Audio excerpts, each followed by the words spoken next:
I run the fucking show here. You need to slow the fuck down. Yeah. Oh, man. A little scary. A little on the scary side. Well, good stuff. All right. We're ready to go. Are we ready? Good stuff. Here we go. Good morning, everybody. Welcome to the HWMF Podcast. I'm your host, Seth Feroce, here with my heterosexual life mate, Bob. Good morning. Our esteemed IT guy who seems to be a little bit of a bitch this morning. A little moody. Shane. Hi. And the best surgeon in all of the world. And one crazy son of a bitch that we found out this morning, Dr. Victor Prisk. I always like to be a crazy son of a bitch. Yeah, but, That's right. It's you just mentioned, last time I was on, you said heterosexual life mate, but you kind of said sexual life mate this time. Did I not put the hetero in there? I think it was in there. It was Just it was like slurred. It was just blended in. If you haven't noticed, Bob has lost a lot of weight. Yeah. He looks sexier by the day. Yeah. Wait till he shaves that mustache. Oh, He grows that hair out. Fucking long locks and a tan. Oh, That's yeah. right, I'll be man. beating Kim off with a stick. I'll be like, he's mine. Grab those reins. Jesus Christ. Bronco. Bucking Bronco. That's it. No, but this is the second time you're on here. We had a blast last time. Ton of people asking questions. So in the past fucking 4 months now, you've operated on me. Probably many other people as well, but also Kim. Yeah. Kim has also taken to the group, and again, phenomenal surgery. It's crazy because it turns out that her knee was mangled, and you got done talking last podcast about how you love fixing things. Like you're like, all right, this is a project, this is challenging, I like it. We go into Kim, huge problem. You fix the knee. Yeah. Everything right now is recovering incredibly well. She's doing great. Yeah. Yeah, she is. It's actually pretty incredible, to be honest. The fact that she works out so much and she has she's got good quads. It's like a huge thing getting that quad to fire again after an ACL. Yep. It's huge. So she's doing phenomenal. Very little atrophy. Just great range of motion already. Stable exam.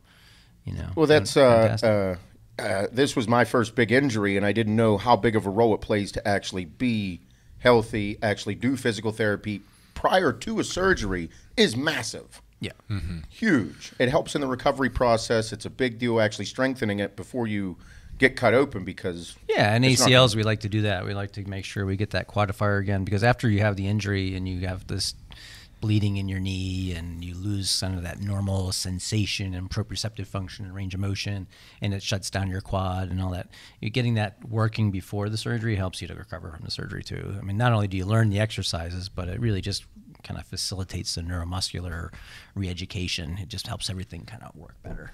Yeah. Wow. Yeah. I mean, this is the third knee surgery I've actually been with Kim for. I've been together that long. So I'd say this one has been the smoothest. That's right. You guys met a long time ago. Yeah, far away, high right? school. Yeah, high school sweethearts. So wow, that's amazing. but she, I say this is like almost the quickest she's rebounding from the surgery to date. Oh, great. And that I think that attributes to like you said, getting hers, keeping it strong before the surgery. She was in PT before the surgery for about 4 weeks, and then. And I mean, Josh is great. My physical therapist, Josh Top Lombardi, notch. Phenomenal. He just gets the most praises. Well, that that was a question. We had the Ask the Doc questions, which we'll go through. We're going to ask a ton of questions today. You're going to answer it rapid fire with some stuff. Yeah. But people were asking, like, when building your practice, because you own your practice. Yep. Like, that's something that's also very unique to do, let alone be a big-time fellowship-trained surgeon, orthopedic surgeon, IFBB pro dancer, all that, and then on top of that, you own all your own shit. Mm-hmm. Like that's a huge thing to do, especially within the medical field, which is just a nightmare to deal with. And I mean, you do a great job talking about how great it is, and I know it's a shit show. Owning a business is, a good friend of mine always said, keep an extra pair of underwear in your car. Because, you never know when you're going to shit the bed, whatever. It's just going to be one of those days, where you're just shitting all day long. But and then it happens. But staffing, we've known that staffing is a very difficult thing within business. Yes. And then staffing within the medical industry, because when people come to you, people typically come to you with a problem. If I have a problem, I'm coming to you.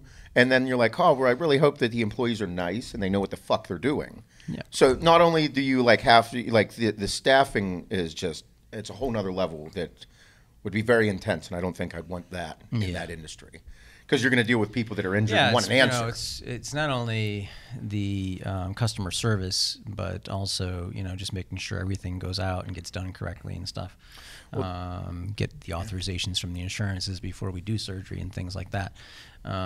Just making sure we get authorizations for the MRIs and all this other stuff, and then the billing and making sure that's all working right. Could you imagine being nice all day long, having to call those places? No. I don't even like talking to the cable company or anything like that, let alone somebody that's about to get cut the fuck open.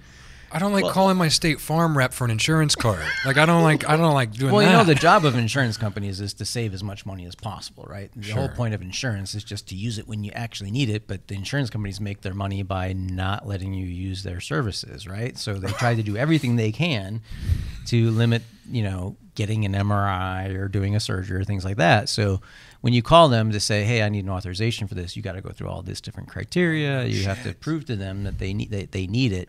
And they find one thing that says, like, for instance, well, Kim didn't do her 6 weeks of physical therapy first.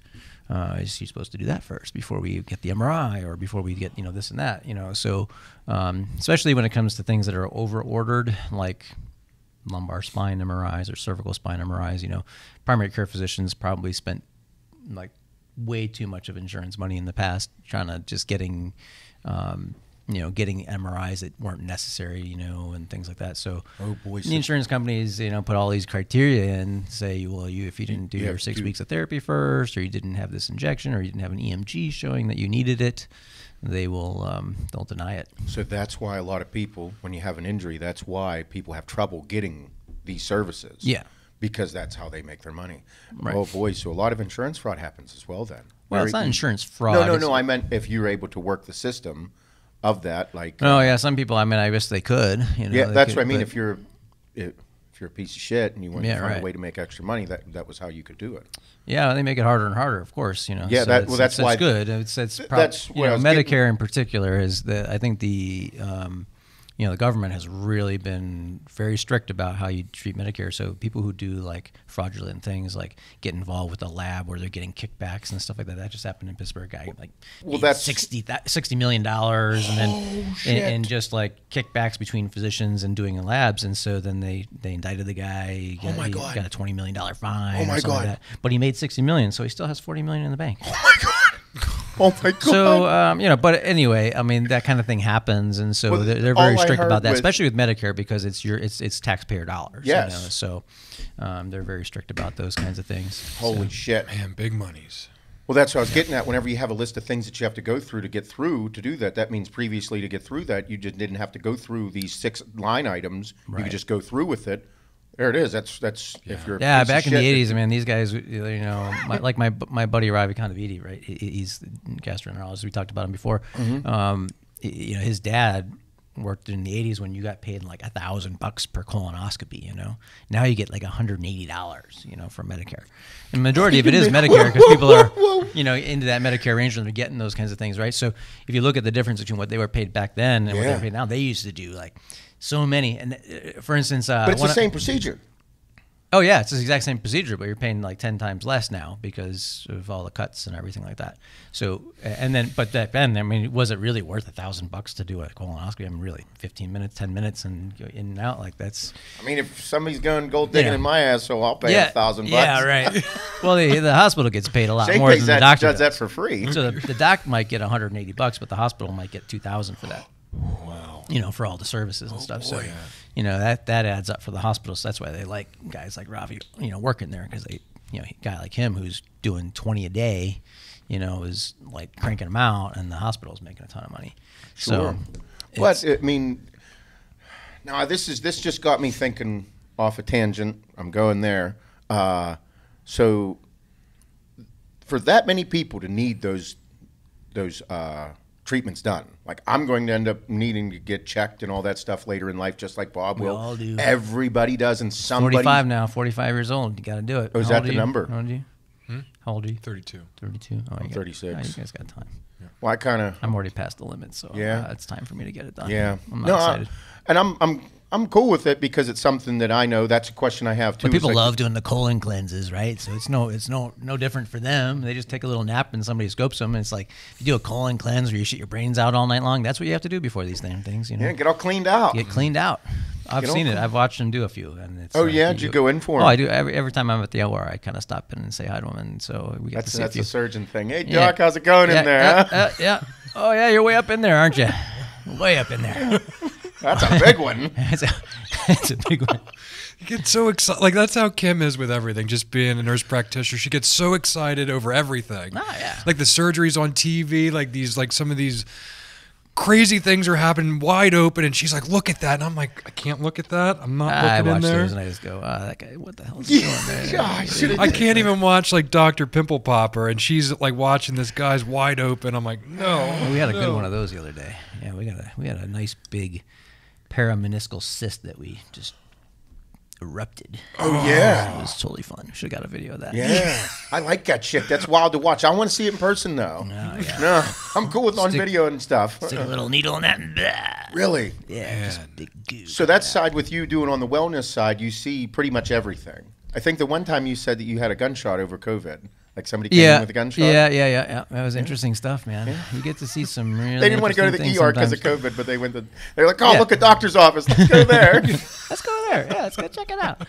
Yeah, we see, just about everything. And, from an orthopedic perspective, I see everything, whether it's, head, neck, low backs. I'll do shoulders, knees. I operate on shoulders, knees, elbows, hands, carpal tunnel, whatever. And but my subspecialty again is lower extremity.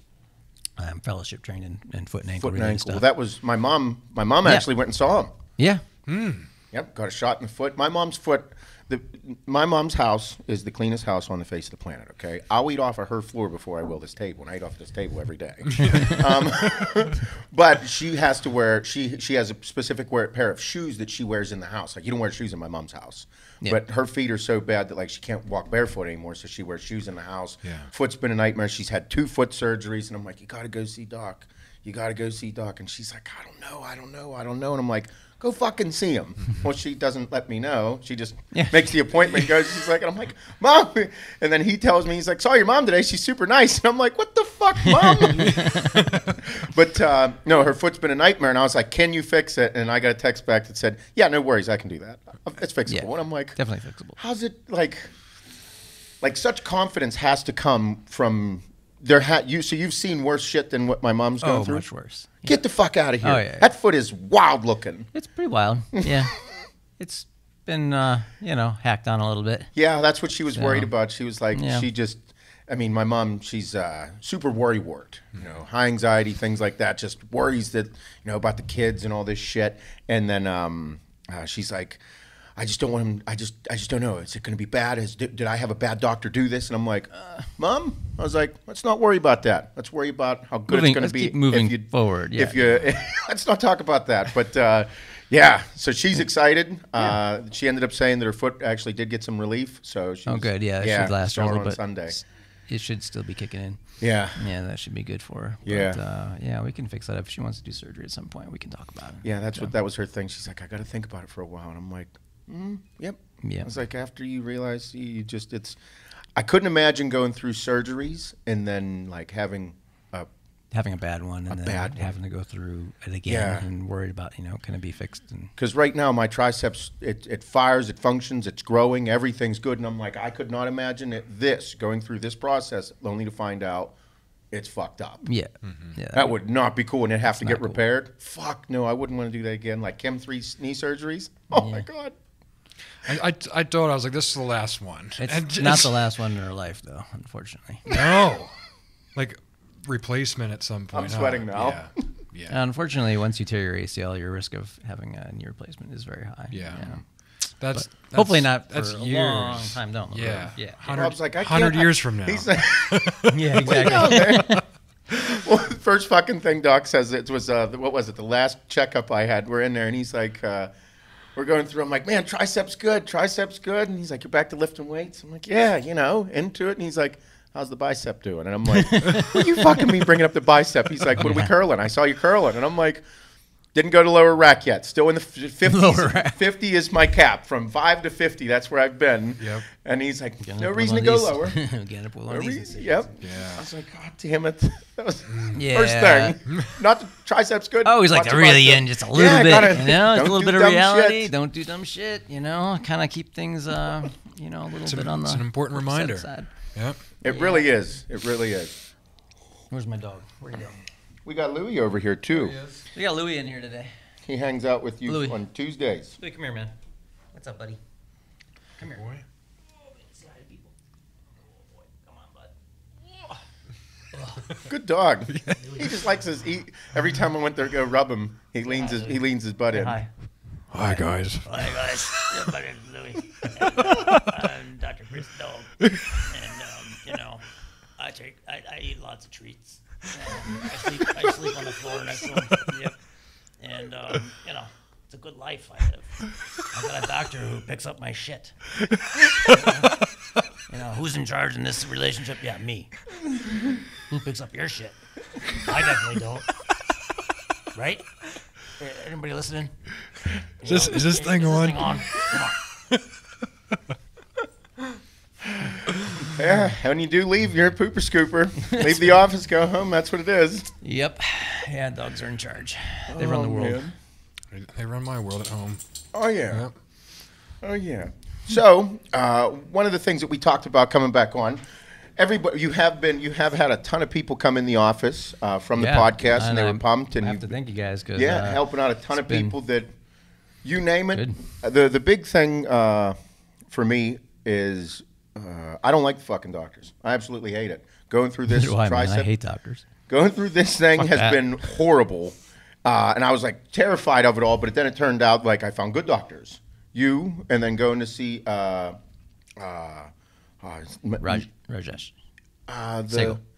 Segal, Dr. Segal over at the oncologist and hematologist. Tremendous people over there. This whole experience has been great. So my thing is anybody that is having questions, whether it be from a wellness perspective, orthopedic, you name it, come see Dr. Prisk. Ow. I could not recommend somebody any higher because, like I said, there was no judgment. I do dumb shit. I was fucking taking mass amounts of gear for 15 fucking years. And everybody knew it was going to look like shit. Everybody knew, but there was not a question of what I did in the past other than like, what did you do and what are we going to do to make you better now? Yeah. That is a huge thing, and that is something that I put that thing on Instagram last night of ask the doc anything, ask the questions, TRT, blood work, all these things. That was what came up the most. So we'll go through some stuff about the blood work, go through pretty much the same things that I have because in this industry, that's the biggest thing. Steroids, blood work, TRT, PCT, fertility. Sure. I had a couple people ask questions about injuries and how do you know what's pain and how do you know what push through pain, what's a threshold, when do I go to the doctors? So also was Arimidex, Nolvadex, all the aromatase inhibitors. What's the best one to use? What are the side effects? So we good to go on them all? Yeah, let's do it. All right. Man, I'm open for anything, man. I think we're all going to learn something. It's an open book world. I mean, yeah. I don't like to hide shit. People come in and they're like, well, I just did pro hormones in the past, and I just did this stuff. I went to GNC and got this stuff.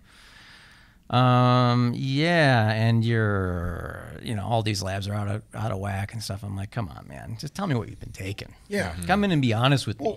Tell me what you've been on because I'm here to take care of you and get you back to a healthy place. And I can't do that if you lie to me. Mm-hmm. So you have to be very open and honest. I'll be open and honest, tell you, what I know and what I've done. Yeah. I just want you to be very, very, very honest. Yeah. Mm-hmm. That's what you told me, and that's what the same thing with Dr. Segal. He's like, just tell me what you did so we can go forward. Scary part of that is you're going to write it down, and it's going to go on my file, and does that have any adverse effects on me later in life when it comes to any type of anything, whether it's life insurance, whether it's judgment? I typically try to avoid putting diagnosis codes that would suggest that, okay, you're abusing anabolic steroids or something like that. But we look at your hypopituitarism. There will be some things where I'll put it in the record, like maybe some of the details that so it helps me to remember like what happened to you or what you were using or what happened in that way. But the only way that it can be a problem for people is if you're looking to get a life insurance policy or a disability policy of some kind, because then the insurance companies will look at any records that you've had with any doctor. Now, if you didn't use your insurance to see me, like if you pay cash or something like that, there won't be a record really of like where you went at any point in time with that kind of thing. But as soon as you use your insurance to, get your testosterone prescription or something like that, they're going to see the prescribed person, and they're going to ask for the records from that person. So it can get kind of complex. Or if they look into the lab records and see that I ordered labs on you, they'll be like, oh, well, this guy should have medical records regarding it. So they're going to look that kind of stuff up, and that could be insurance fraud if you don't tell them about it. Sure. And I don't know that it would hurt you that much to let people can't be any worse than smoking cigarettes and chewing No, tobacco. I don't think it would be. The only thing that they might do on an insurance policy is put a rider that says, well, if you have any complications as a result of using testosterone or this kind of stuff, then we won't pay for that disability. Oh, okay. Or something like that. Understood. So here's a question then. Yeah. That's a big fear for people. Yeah. And then what happens if, say, me, I go in, blood work looks like shit, looked bad, it did. Then we work together, and it gets better, and then I look healthy, and look great. And there's documentation showing for 6 months or a whole year, 12 months, from this to where I am, healthy man, everything looks great. I look like a fucking healthy 36-year-old male. Right. That is going to have a positive effect on, say, if I go to re-up on my insurance policy. Yeah, or that shouldn't be a anything problem. That. Yeah. It would be like, okay, we see that you're getting healthier, or... The biggest thing for you is always going to be your BMI. Your muscle mass to height ratio is going to be just terrible. You're going to always come up as obese, and so you're going to get hurt on every insurance, disability, or life insurance plan or something like that. You're going to be your biggest hit. And then if you've ever been diagnosed with sleep apnea, that's going to be like your bigger hit. Oh, really? Even if you're diagnosed once, getting it off of there, you have to have another doctor say that you're not, and then you have to go back and, you had another sleep study that says you don't have sleep apnea anymore once you lost the weight. Oh, so sleep apnea is a big one. It's a big one. Yeah. Oh shit, I didn't know that. I mean, I guess hypertension, sleep apnea, hypercholesterolemia. That's why they do the blood work. Any drugs found in your system, of course, and they don't test for steroids when they do those kinds of things, but they'll check for marijuana and alcohol levels and cocaine and things like that. But they look pretty deep. But what do you think really of the BMI? The big things. What do you think of that? I think it's ridiculous. You think it's a bag of shit? Yeah, of course. I mean, I had to ask. You're a doctor. It's a bag of dicks, bag of shit, bag of dicks, whatever you want to call it. Whatever you want. Yeah. It's not definitely not a bag of gummy bears. No, it's not that. Those are good. Thank you for bringing them, by the way. Yeah, sure. We have a gummy bear problem at this office. I have a this gummy bear fucking problem bag too. will be gone My wife by has by me Thursday. like a gummy bear in gummy bear jail. Like if she sees those, she's like they'll be gone. She'll just hide them. Like, she knows when I come with that bag from Sheets, every once in a while I'll pick up some, and then she's like, she'll find wrappers or something, and I get in trouble. Shane's a candy bar guy. And it's like, I am. Then it's broccoli and chicken breasts for. See, the next I'm really week. good. I'm really good at the 9 to 5 diet. Really good at it. 9 to 5. From the time I wake up until the time I get home. So until like Emmy gets her snack, that's whenever shit goes just downhill. I just turn into fat dad. I'm like, what do you got there, kid? Can I have a bite? Oh, I'll finish that. No worries. Yeah. So we'll start off with the orthopedic question. Question somebody had was, I'm going to paraphrase this, the difference between an injury and pain. They wanted to know, like shoulders, knees, when is there any signals to say this is whenever you have to go get it checked out? Because as meatheads and fitness people, when they're with whatever they're doing, they want to push through. Yep. Is there any tall tale signs to say, hey... Red flags. Yeah, red flags. Yeah. What are red flags to say, go get checked out, this is not just, you can't push through this one?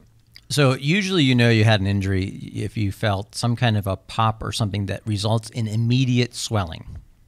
Okay? If you have anything that creates immediate swelling and pain, that's probably something to get checked out. Especially if that immediate swelling and pain soon becomes bruising. Okay, that's something to get checked out. Yeah. It's not always something terrible, but it means something tore. To get the bleeding, something tore. Okay. Even if it's partial tear. Even if it's a partial tear.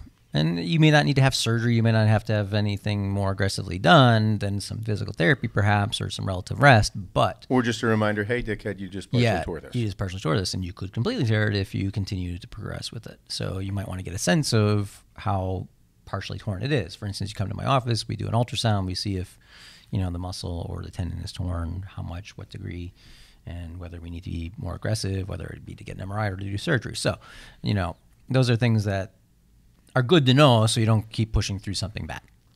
The next thing is if you have any numbness or tingling that are all of a sudden and don't go away, especially if they don't go away. Like you get a zinger, like your fingers start tingling, your toes start tingling, you get burning sensation that doesn't want to go away. That could be a sign of a nerve-related problem, especially like a herniated disc or a stretch of a nerve in a bad way, something like that. Or stretch of a nerve. Yeah, it can happen. Whether you tweak your knee, you're doing some agility things and you turn one direction, you get a little bit of subluxation of your knee or something. It pulls the common peroneal nerve. You're dragging your foot. So like sudden tingling, numbness, weakness, any sort of like you're dragging your foot, you can't move your wrist, you can't grip things. That kind of loss of those kinds of things fairly suddenly is a probably good reason to get checked out. Gotcha. Right. It usually would scare you enough to get checked out. Oh, yeah. You know as well as I do, I don't want to go to the doctors. And that was the big question, because it's like, I partially tore my bicep. There's that little chunk there missing and it calcified. And and we look at it, be like, I remember doing it now. I remember whenever it hurt, I can look at pictures and see whenever I had weakness in it. I can remember it all now. Okay. And because there was about a time whenever I didn't do biceps for about 3 weeks. Yeah. I didn't train. I took a bunch of growth though. Yeah, see, that's one of the problems. Well, I'll tell you, one of the things I see happen too is that a lot of injuries like that get kind of overlooked, and you kind of work through them, and you take a little extra gear, you feel a lot better. Yeah. And they're not really healed by the time you're ready to keep going, and then usually people are using a lot of gear or something when they're getting ready for something, so they're kind of driven to get towards that anyway. Yeah. And they kind of ignore that. And when I see the problems the most is actually when people come off. And you see a drop in their testosterone, a drop in the remodeling, and they're still kind of lifting and doing stuff. And that's when things like completely tear or they have a bigger problem. Well, that was my thing. Being where I am now, I masked so many things with steroids. Yeah. Ton of things. Whenever it came to it, I was like, now I take the low dose of testosterone, low dose of growth hormone. But I remember whenever I was geared out of my mind on test, DECA, D-ball, a high dose of growth hormone, I'm like, man, that was really lubed up. It doesn't even need to be that. It's just that when you're driven towards a goal, you have this tendency to overlook certain things, and whether it's a little bit of pain here, a little bit of pain there. When I was a gymnast, I just totally ignored recovery. That's why I wrote my book, The Game Plan. Yep. Graded exercise, attitude, integrated medicine, and nutrition. It's all about 2 steps forward, 1 step back. You stimulate things to grow, to whether it be growing from a muscular perspective or growing from a mental perspective or growing from a just getting healthier perspective. When you're moving forward like that, you got to expect that you're going to have to take a step back. 2 steps forward, 1 step back. I always tell my patients, we're going to move forward, like even if we're like starting to walk again. I say 2 steps forward, 1 step back. You're going to feel a little bit of pain. You're going to have a little soreness. That's a sign just to back off a little bit and recover. We got to avoid recovery debt. Recovery debt is the worst problem that you can have when you're training. You need to give yourself time to recover. That means you don't train biceps 4 times a week. You train them once or twice a week. You get rid of the soreness first. So in order to get rid of that soreness, you got to massage, you got to do stretching, you got to do high protein diet. You got to have your nutrients to heal. You have to have your hormones to heal. You have to be able to sleep, because if you don't sleep, you don't get that growth hormone release. If you're not taking growth hormone, that is, and then you have to recover. 2 steps forward. Now, if people go 10 steps forward, they end up going 12 steps back. It's a horribly inefficient way to walk backwards. So we don't want to do that, because sometimes it could be like 20 steps back, because that's an injury, right? You end up, going re-injure once what you just tried to and the same thing works with just the volume of your training. If you're doing too much, too soon, too often, the terrible twos, I call it, TOOs, terrible twos. Not like your little kids with the terrible twos. You're He's going an to be seeing. You're going to see that real soon. Yeah, Not yet. but it's going to be a little while. But you know, you gotta take your time to recover, even with regards to the volume of your training. You do periodization. You kind of have some intense intervals and then some time where you kind of rest. You know, you have to get that neuromuscular re-education again, even when you're training and it's not even an injury. It's just you lose some of that proprioception, and you lose some of your fatigability becomes higher. You know, you get this change in heart rate variability that you can monitor these kinds of things and get a sense of, you know, I'm getting close to overtraining. I'm not sleeping well. I'm not excited about going to the gym. You know, these different things. You have to listen and recognize it. You have to be objective about it. That's why I call it graded exercise, right? It's not only grading as in a slope and gradually going up, but it's also grading as you go. Like, you kind of have to have a measure, an objective measure of what's happening. You get a sense of your soreness. You can use different types of visual analog scales. You can use different, POM scales to help learn about your level of soreness at the time, you know, and you can use these different measures to help you say, you know, this is a day where I'm not going to train heavy because I could get injured if I train heavy today because I'm not ready for it. I'm not recovered. Yep. Yeah, well, that's you're something that experiencing you're a lot of that, experiencing right? right now my with God. running, and running and biking and swimming and all that. Yeah, me and my coaches, we had like a crossroads with everything probably 6 or 8 weeks ago once the volume really started picking up. Yeah. And I consciously have a problem with sleeping. So like I remember the day I was like, hey dude, I'm not going to be able to train at all today. I'm taking the day off. Actually, it was the night before. I felt like such shit. My body was sore. My mental capacity was shot. I was like, I'm taking tomorrow off.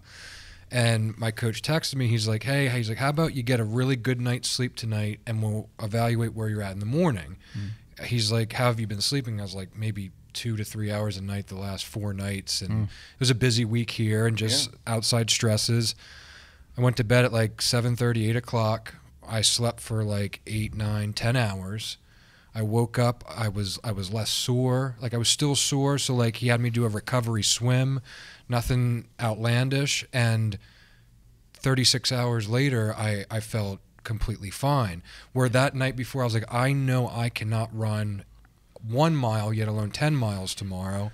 And I finally slept, and my body recovered. And my biggest issue is the sleep, is getting enough sleep. Sleep is super important for recovery, but also you may have fallen into a little bit of a caloric deficit.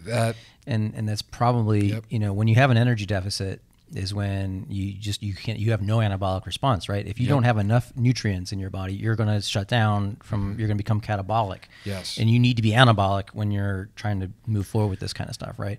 And I'm not talking about anabolic like you have to be on steroids, but if you're catabolic, meaning that you don't have enough calories going, then your testosterone levels drop, your growth hormone could actually go up when you're kind of starved, but that's a whole different story. But anyway, but when you're not sleeping, your growth hormones released in your sleep, and your slow wave sleep. So so everything gets just out of whack, you know. And in women, we see it as this syndrome, you know, they call it the female athlete triad. Well, I call it the athlete triad because it can happen to men too, because your testosterone levels can drop, your IGF levels drop, things like that. So if you're not recovering, if you're not taking, that's one thing that whenever you're taking steroids within like a bodybuilding show, prepping for it, like at NPC or IFBB, that's where it's like that's one of the things that we fight through by just synthetically injecting all of that in. I mean, so if he's not really taking anything and then it's dropped in all that. And when you're in bodybuilding, then you have a tendency to overdo everything. Yes. So well, that it includes the training and the food and the gear and everything else, and then it becomes a very scary concoction. It is a concoction. That's what with him not taking anything, and whenever those types of symptoms occur. But here's the thing: I don't want people to think that because they're taking everything, they don't have to pay attention to it like he does. That's the thing. No, I wasn't getting at that. But that's what happens. Yes. You're right. No, you're right. That's what happens. But I wasn't getting at that. What I was saying was that's a concoction for a fucking disaster. It is. Yes. Because at some point that all has to end. Yes. The scary part is that whenever you guys were discussing this, I'm sitting here going, "Oh yeah, I remember. I just pushed through it." And then I remember the fucking disaster that exploded in my life later on. Yeah. Because, and that you hear on Instagram with everybody, just push through it, just push through it, just push through it.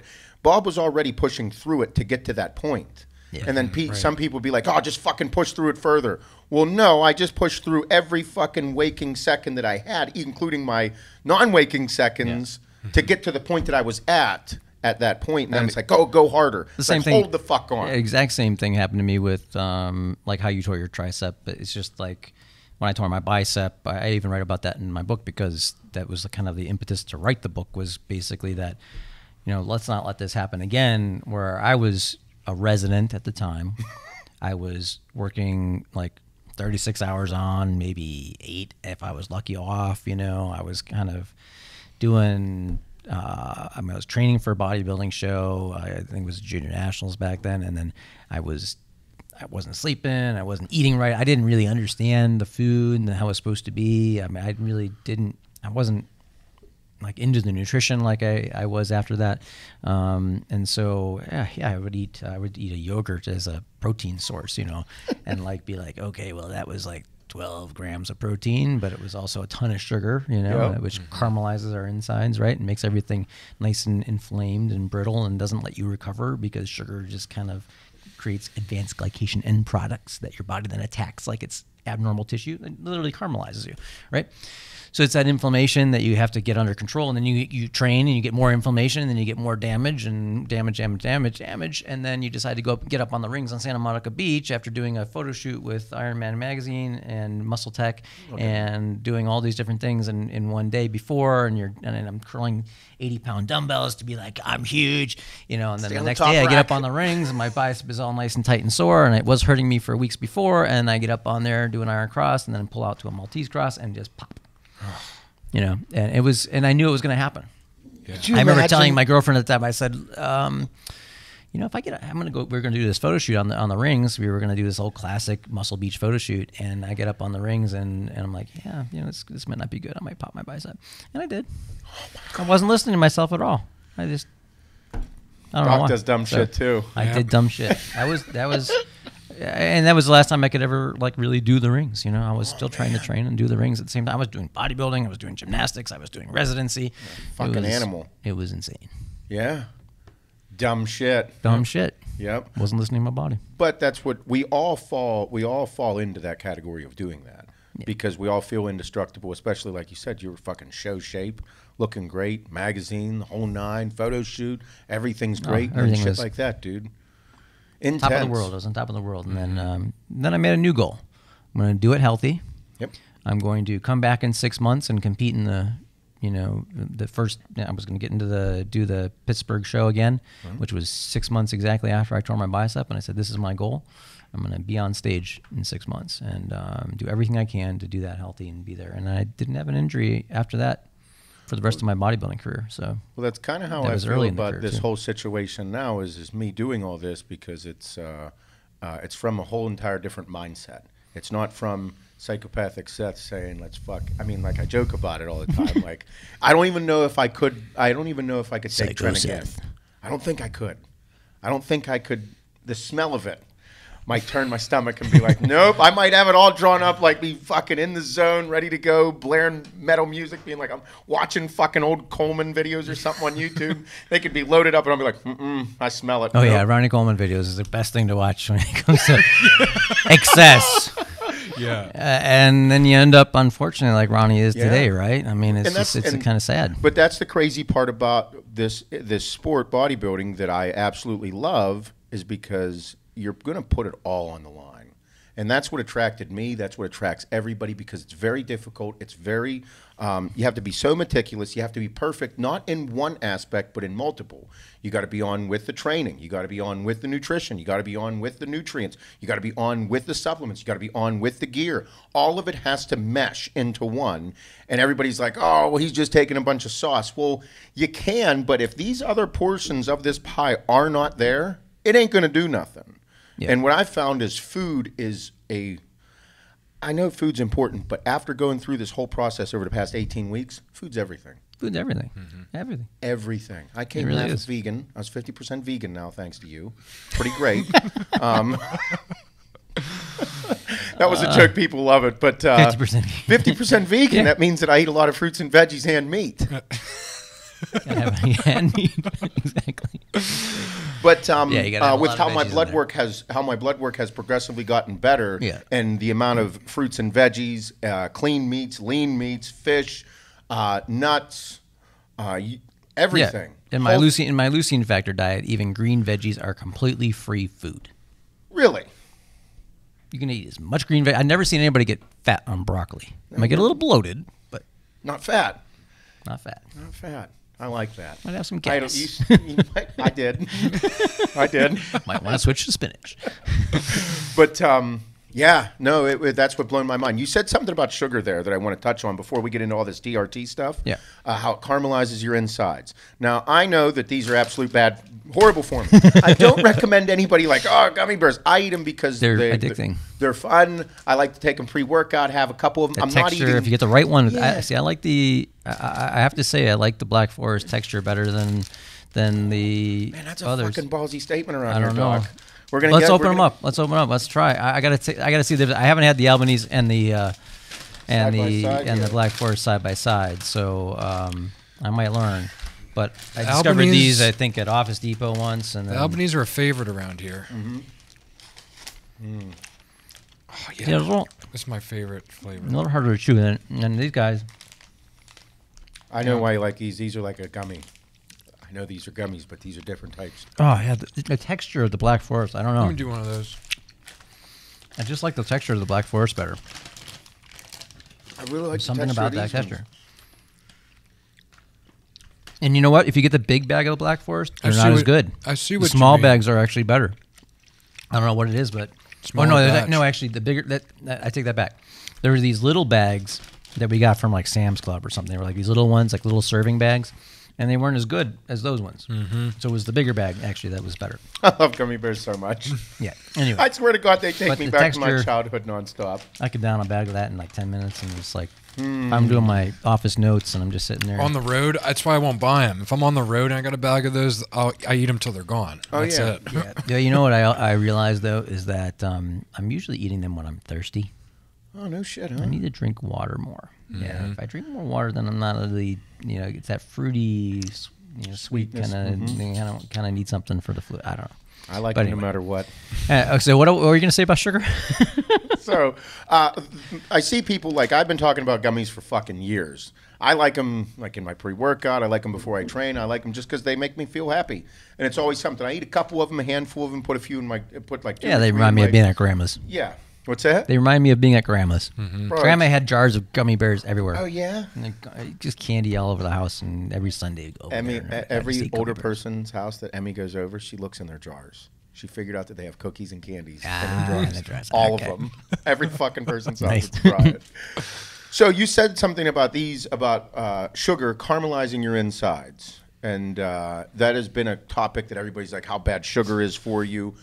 Excessive amounts of sugar over extended periods of time is going to lead down. Case in point, diabetes. I mean, so our bodies have a system for getting sugar out of our system, right? It's insulin. We if we have too much sugar, glucose in our blood, it can kill you, right? You can go into, like for instance, diabetic ketoacidosis. For instance, you get these remarkable levels of glucose in your system, but you're not metabolizing it, and so a bunch of other things happen.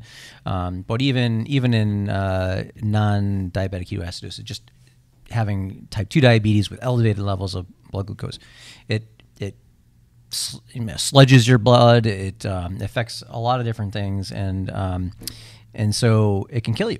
It can basically just kill you having that. So your body has a natural mechanism of getting it out of the blood as soon as possible. That's insulin. So we're trying to maintain a level of blood glucose that's homeostatic, right? Uh-huh. So you don't want it to go super high and super low, but of course we eat a bag of gummy bears, we're going to go super high. Yeah.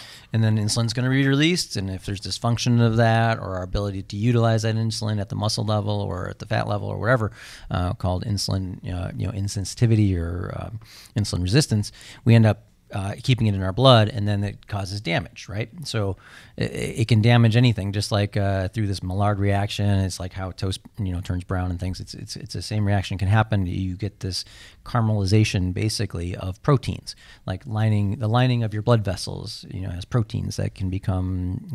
It adds this glycation, we call it. It gets glucose attached to it, and it makes the protein kind of look abnormal to your immune system. And so your immune system says, we got to get rid of this because it's a bad-looking protein. It can happen to your tendon proteins. It can happen to the proteins in your retina. It can happen to the proteins in your in the blood vessels, heart, everywhere. So that's why we get diabetic retinopathy. We get renal disease. So heart disease, all these different things, neuropathy. I'm going to generalize that and state that if I'm more prone to that, say within my tendons or my retinas or something like that, is that like a genetic thing, or is that something that... Diabetes can be something that runs in the family, but it can happen to pretty much anybody if you burn out your pancreas, or you just eat excessive amounts of sugar, obviously. But I meant from the standpoint of like what it chooses to affect on your body. Or will it affect everything on your body? It can affect pretty much everything, yeah. You may have more resilient organs than others, but certainly the more you do it, the more problems you get. Once it becomes diabetes, like what we do is we check one of those advanced glycation end products when we're checking how much glucose you've had in your system. It's called HbA1c, or hemoglobin A1c, which is a glycated form of hemoglobin, which is what's in your red blood cells. And so we look at that glycated hemoglobin as a measure of how much your glucose levels have been elevated over the past 3 months. And if they're super elevated and your level is above 6.5, you're considered diabetic. If you're running in the low 6s, above 5.7, we consider it pre-diabetic, or insulin resistant. So, those are, big things. You could be an elite athlete and still get diabetes if your diet is completely out of whack. Man, but is that it's not harder. Fucking insane that the food can play that much of a significant role in the human body? Because it has to be a lot to get to that point. Food is everything. Yeah, it's really. Think about how much calories you spend in exercise versus the calories in a day. It's not really that much. Yeah. What you're eating in calories in equals calories out. That's always part of the equation. Always, you have to consider that equation. In your bodybuilding, anything, and then you have to consider the macronutrients. And how they fit that caloric equation. If you want to grow, you got to be eating more. You got to be anabolic. If your calories are less than what's going out, you're catabolic. Well, that's the beginning stages of any entry level and even advanced. Those are. Let me explain this equation real quick, because this is important, because people sometimes don't realize why steroids work, and when you're dieting and training for shows and things like that, or what it's actually doing. There's an equation. It's muscle protein synthesis versus muscle protein breakdown. Which is the biggest side of the equation when you're training? Breakdown. The breakdown. The thing we can do the most to is prevent breakdown. Okay? We can increase synthesis to a certain amount. We keep pushing it with protein, leucine in particular, turning on mTOR, turning on muscle protein synthesis. But there's only so many ribosomes. There's only so much you can do to make that protein.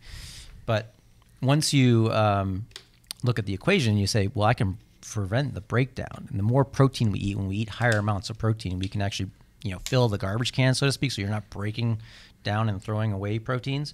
So you're basically preventing the breakdown more. And if we can fill that equation now, so that's where studies show that even though we're not turning on more mTOR, more ribosomes or anything, we're not increasing the synthesis more, we're preventing more breakdown with higher protein. So people always say, well, you can only really digest or use 30 grams of protein. Yeah. Well, it's bullshit, because you're only talking about studies that show that after a certain amount of protein, your muscle protein synthesis doesn't increase anymore, but you prevent breakdown.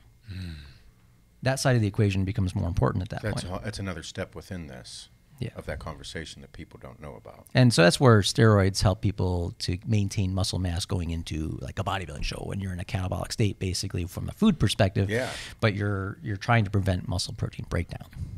At that point. This is how people get mixed up within this conversation, and meatheads argue back and forth about this. Yeah, you're not going to be growing muscle per se when you're in a catabolic calorie deficit, but you're still growing. You're just maintaining more muscle than someone who wasn't using stuff.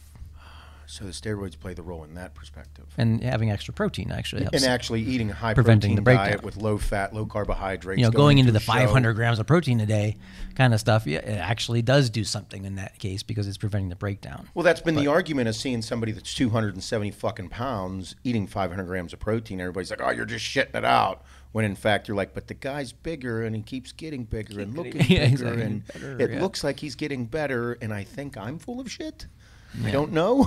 That's Now, we know that in studies where you feed people more protein than they need and more calories than they need in protein, they actually don't turn it to fat, so to speak. The extra calories actually, the body composition. It was Jose Antonio did this. He's one of the founders of the ISSN, International Society for Sports Nutrition. He did this study where he actually kind of like they doubled up their protein intake and found that their body composition didn't become fatter because of the extra calories. And so you can actually have a better maintenance of lean mass with higher protein intake, even though you're in excess of calories and not, They were in excess of calories, but they were also monitoring the fat and carbohydrate. Yeah, consumption so along all with they did in that too. equation was increase the amount of protein and able to stay leaner. Man. That's what, like when John was adjusting my diet for all this training, his biggest thing, my diet overall looked fine, but I was finding by the end of the week I was getting into such a deficit with my calories that even my big cheat night or my cheat meal wasn't rebounding the 5 days of overtraining. Yeah. And his biggest thing that he saw, because in my head I was like, okay, I'm no longer bodybuilding, I'm no longer trying to get bigger. I backed my protein down. Big mistake. And not significantly, but 2 ounces per meal, 3 ounces per meal, that added up really, really quickly. So now I went from 3 to 5 ounces of lean meat to 6 to 8 with every meal. Big difference. And then my second biggest thing was nothing I was eating was nutrient dense. So I was getting my carbohydrates, I was hitting my macros, but I wasn't eating certain greens, certain carbohydrates that were full of those nutrients that I wasn't rebounding because I was dehydrated, I was under nutrient. I think a lot of people think nutrient dense means macro dense. Right. I think that's a misconception that even I fell into years ago. Nutrient dense meaning there's a fucking huge difference between 100 grams of carbohydrates, 100 grams of carbohydrates from a gummy bear to a fucking sweet potatoes. Right. Yes, And so, oh shit. But That's a big argument within the internet. That argument that we just went over, a lot of people are back and forth about it. And there's the thing is for me, it's a little distance. I'd like to hear, I'm going to listen to this podcast 3 or 4 more times so that I can actually get more of an understanding and look into it further, because that is how bodybuilders grow into shows, but it doesn't make sense from a basic knowledge standpoint. Because a lot of people are like, oh, you just need 30, 40 grams of protein per meal. And then you see fucking Cutler eating 8 times a day, 75 grams of protein every meal. And you're like, what the fuck is he doing? But he looks great and better than me. And Well, you know what I love is the vegan or the vegetarian arguments where they say, well, look at this horse that's or this bull that's eating grass all day long and stuff like that. Well, if you had a ruminating stomach with all the bacteria that create all the protein that you need, that would be a different story. But it's not. And if we could eat that much, that kind of stuff, you'd be eating all day long. But we're not cows. We're not cows. We're not cows. We're not gorillas. That's why we either. eat concentrated versions of the veggies that the cows eat. Is it tough to deal with people that say those things? I like to have my concentrated. Hey, come on, isn't that funny? I thought so, Doc. Yeah, it's like I like to have my concentrated grapes, my fruits. Things it's wine. It's like concentrated. It's practically fruit. It's practically fruit, right? It's just healthy. Concentrated, right? I'm on a vegan Getting diet. a whole serving in one night, like a whole week's worth of. I'll just add a salad to any meal. Be like, oh, it's healthy now. It's healthy. Pizza and salad. I'm good. Pizza and salad. That's all you need. That's the I'm staples. practically losing body fat here. Impractically. Yeah. Getting leaner by the second. Yeah. Oh, man. No, The thermogenic effect of food. Eat a whole pizza, you burn a lot of calories. I get hotter when I eat. I radiate heat. I'm sweating You're right sweating. now. I'm You're burning sweating. calories. Yeah. I'm calorie deficient right now. 500 in, 500 out. We're good. We're even. Did you ever eat pizza in a sauna? You have not. That's so gross. Sweating on the pizza and everything. Oh God. Is that grease or sweat? I don't know. I don't care. Both. I don't care. I don't care. It's all Salty going to the same either place. way. Oh man. I love it. All right. Well, that was fucking wonderful. I'm excited. That was awesome. We're going to get into TRT questions. That's tons and tons of TRT questions. You do a lot of it out of your office. So people that are local, please, I recommend that if you do have questions, just make the appointment. Shane will put some links in the YouTube video. We won't get kicked out of YouTube for this one. Orthoandwellness.com. Oh yeah, I heard about you guys had some. They just didn't like me. They didn't like you, huh? That's we crazy. Don't, I like you too. They Just don't like talk me. about COVID. Nope. Why'd you say it? Oh, Don't no. say it. Bleep it. Monetized. Bleep it. Nope. I'm not gonna talk about that. They won't know if it's cock or. Just bleep them both.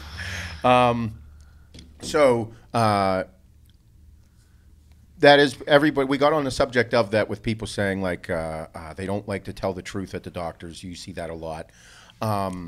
What are some big tall tale signs? What are the red flags that you need to get your testosterone checked? That was I probably got a dozen of those. Like, Well, I mean, it's really easy if you're using gear and you're off gear. yeah, You should probably get your levels checked. Just because you probably shut yourself So if down. you are- You're probably not feeling great. You're probably having a lower libido. You may have a little, less recovery from your training. You might have just be a little bit more fatigued. You might be a little agitated. You might be a little depressed. You might have a little bit of these things. But the number one reason for that most of the societies, including the endocrine societies, the andrology societies, and things for going on testosterone replacement is low libido, low sex drive. number one. Number one, you lose your morning erections. You don't have any desire. You just, when you're on, you see somebody who's not even a 5, you get excited, right? Yeah, I like tits and ass. When you're off, you might need a 10 to be at all interested. That kind of thing, right? So that's number one is libido. But if you're on gear, that was a question too, was the blasting and cruising. If, say, you are a bodybuilder and you do take gear and then you're like, I'm on blasting right now for these next 12 weeks. They're on cycle. Whenever they come off, they're going to get back on like later on. They're going to do it again. What is the benefit? What are the pros and cons of getting off or not getting off and cruising on a CC or a CC and a half of test and bridging? Well, the problem is cycles? It's recovering from the damage you're doing by being on, and whether when you're like in a cycle, you are doing a number of things. One, you're probably overtraining a little bit. Two, you're using probably other gear that you could find to be more toxic. If you're using things that are at a higher level, you're probably taxing your liver. You're probably increasing your red blood cell count and you're sludging your blood. You're not doing as much cardio. Yeah, you're not doing as much cardio. You're maybe even a little dehydrated. Who knows? All these different things add up. The damage to your tendons, everything. Eating a shit during ton that of calories. And I always see a lot of the damage, accumulate, and then when I see injuries, a lot of times it's when people come off. It's because their levels are low now, and now they might be training less than something, but then they do go ahead and have a hard workout and they pop something because they don't have that remodeling potential because their testosterone levels are low. I kind of liken what happens with low testosterone to what happens with women with the menopause, right? So we have menopause where it's like hot flashes and osteoporosis or bone density decreases and stuff like that. But in men, we call it like andropause. It's where we get erectile dysfunction and tendinopathy. And it was early in my career, I started noticing that a lot of bodybuilders in particular would come to me when they're kind of off, or they've come off and they're taking anti-estrogen and HCG, and then all of a sudden they rupture their tendons. Yep. And so I kind of realized early in my career that this is happening. So I started measuring the testosterone levels of every Achilles tendon rupture that came in. And what we found was on the majority of cases, we had low testosterone levels. Even in people who were on gear and things like that, I was finding prolactinomas in the brain. I was finding undescended testicles that were a problem that we never would have known about if I hadn't asked.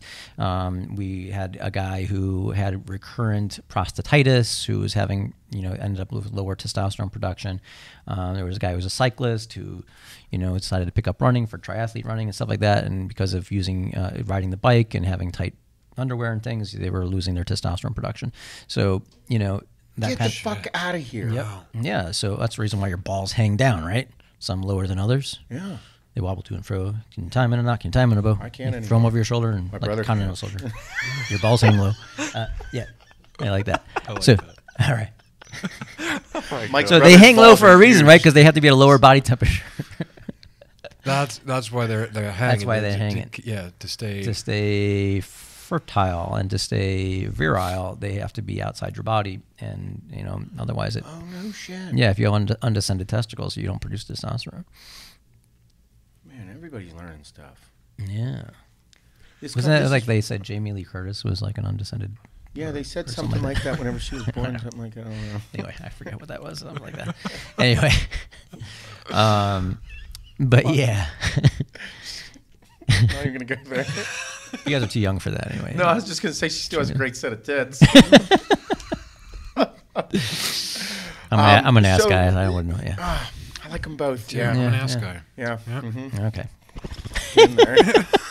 You motorboating son of a bitch, you. Spread them cheeks, You baby. sailor, you. Were they built for speed or comfort or? All right. So the question. Back on track. The OCD podcast. Or the ADHD podcast. Oh my God. So what was I going with in the beginning of Exactly. that? I got all sidetracked with butt cheeks. I started thinking of butts and. Yeah. So we were talking about low T and andropause and all that kind of stuff, but coming on and off. Yeah, so if somebody, we said if you're going to come off, whenever people come off, is there the big thing that a lot of people do is cruise. Whenever they know they're going to do cycles, they're competing, they want to be Instagram famous, they want to do whatever the fuck they're doing, that's what they're doing. They're running fucking cycles. They're going to blast them. They're going to have 12 weeks of more than one steroid. They bridge it with just running a CC test. Okay. And yeah. then, or they come off, and the question is, should they come off for those 10 to 12 weeks and then get right back on? What are the benefits and what are the pros and cons of each one? Well, there's lots of cons to blasting, period. I mean, Yeah, that's that's going to happen regardless. So if you come off, if you're really young and your goal is to have kids and you want to kind of see what your system is like, yeah, you can kind of do a recovery with HCG, Clomid, do something to help bring back the system online. Mm-hmm. And it depends on how long you plan to stay off. If you're like one of these guys who you do is you just do a cycle to get ready for a show, and the rest of the year you're just naturally genetically gifted and you maintain your muscle mass, you're really good with your diet and you can maintain your muscle, great. You're going to feel like shit for a little while as you come off of things, and whatever. You can do that. But if your plan is just to keep growing and staying on, and you don't care about your testicular volume, you don't care about your fertility, you're basically just saying, okay, I don't need my testicles anymore. I'm basically I'll be a eunuch and I'm going to live off of gear. Yeah. There's no reason to come off. Period. I mean, you just kind of, you have to detox yourself if you're doing these big blasts like you're saying. But if you're going to put yourself on replacement for the rest of your life, you might as well just keep running that 200 milligrams of testosterone a week like you would for a replacement dose. So that replacement dose kind of makes you normal. In a Yeah, it sense makes you because normal. Yeah, because you've used yourself for so long. Exactly. Pretty much, I'm going to generalize. Every pro bodybuilder is put into that category. Not all of them, but a lot of them, myself included. Just kind of staying. Just kind of staying on, well, cruising. that's where you are right now. You're just on CC test for the rest of your life. You're just gonna be monitored for the rest of your life. The risks that are involved could be that you can have kids. Some people can have kids. Some people are still fertile. Right. There are still remedies and treatments that you can do that. Yeah. But I've brought some people who've been on for a long time back online. Can happen. It can happen, but there are people who just do one cycle and they're offline forever. Shit. It can happen. Yeah, either way. So we try to bring people back online. People say I'm sick of using even people who started a testosterone replacement program with somebody else and come to me. I want to see if I can go without testosterone. You also do fertility stuff. I do. Okay, there's another one. Yeah. So, I mean, we can bring people back online in a lot of different ways, one of the most effective medications to do that with, and it's even suggested by some of the societies to use it as a form of testosterone replacement, is clomiphene citrate, or Clomid. Clomid, yeah. It can really bring you back online. It brings the pituitary back online. It gives, remarkable increases in LH and FSH, and then we, can bring the testicles back on. Now, if you've been on a little bit of HCG along the way and your testicles aren't really burned out, that will be very effective and bring you back on. So some people might run while they're in their cycle, like a small amount of HCG. That was going to be my next question. Like during their cycles to maintain their testicular volume if they're planning to come off. Is that would that be a thing, like say they did that blasting and then during their cruise and they were detoxifying, or would that even during the blasting they could, if you want to maintain testicular volume, take a little HCG. It'll help keep it acts as LH in your system, so it keeps turning the testicles on, and then you don't lose the volume. Some people don't like how it feels, like you lose that volume and then it sucks up in you, kind of like you feel like they're there's a difference. I always notice, this difference is getting personal, but if you're riding, like if you're on cycle and you're doing a rowing machine and stuff, no problem. Yeah. Off, things are descending again, filling up again. You crush your nuts in the rowing machine. I was just going to say, I'm gonna be a little open right now myself, Doc. Ever since being on a lower dose, my nuts, I've squoezed them at least 2 or 3 more times than normal. Yeah. So, man.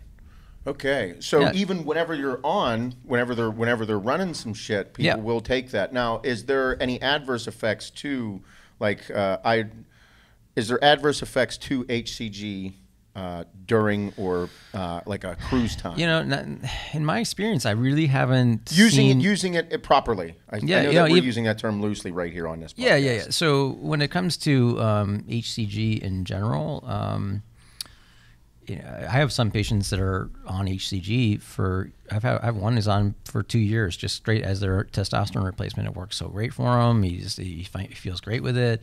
He likes the volume. Sometimes it increases your semen volume, so ejaculation is better. We had a podcast about that too. It was good. It was fun. Yeah. So just running a little bit here and there, whether it's 1,000 twice a week, or or even you could even break it down to 500 every third day, something like that. Really, everybody's different. You do use the dose that works for you. You can check it and see how you respond to it. Because that's not too crazy. I mean, I've known guys to do 1,000 a day for about 15 days straight. That's what they were doing. So that's excessive. Yeah, that was because we're bodybuilders. Yeah, that like doesn't. That'd be a waste of money, actually. There's a lot of things that are a waste of money, Doc. And there's a lot of fake shit too, so you never know what you're really taking. Yes, there is. Yeah. Man. All right. So we were on that talk. We were leading into there. Aromatase inhibitors, AIs, anti-estrogens. So, So Clomid is a SERM, a selective estrogen receptor modulator, but like tamoxifen is. I was just going to say, what's the difference between Nolvadex? Nolvadex is tamoxifen.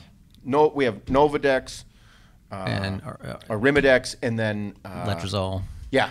Go through those, can you? So letrozole and Arimidex are the aromatase inhibitors, right? So what they do is they prevent conversion of testosterone to estrogen. And that's what aromatase, the enzyme aromatase, converts testosterone to estrogen. Just like testosterone can also be converted to DHT by 5-alpha reductase. So you're going in those two different pathways, right?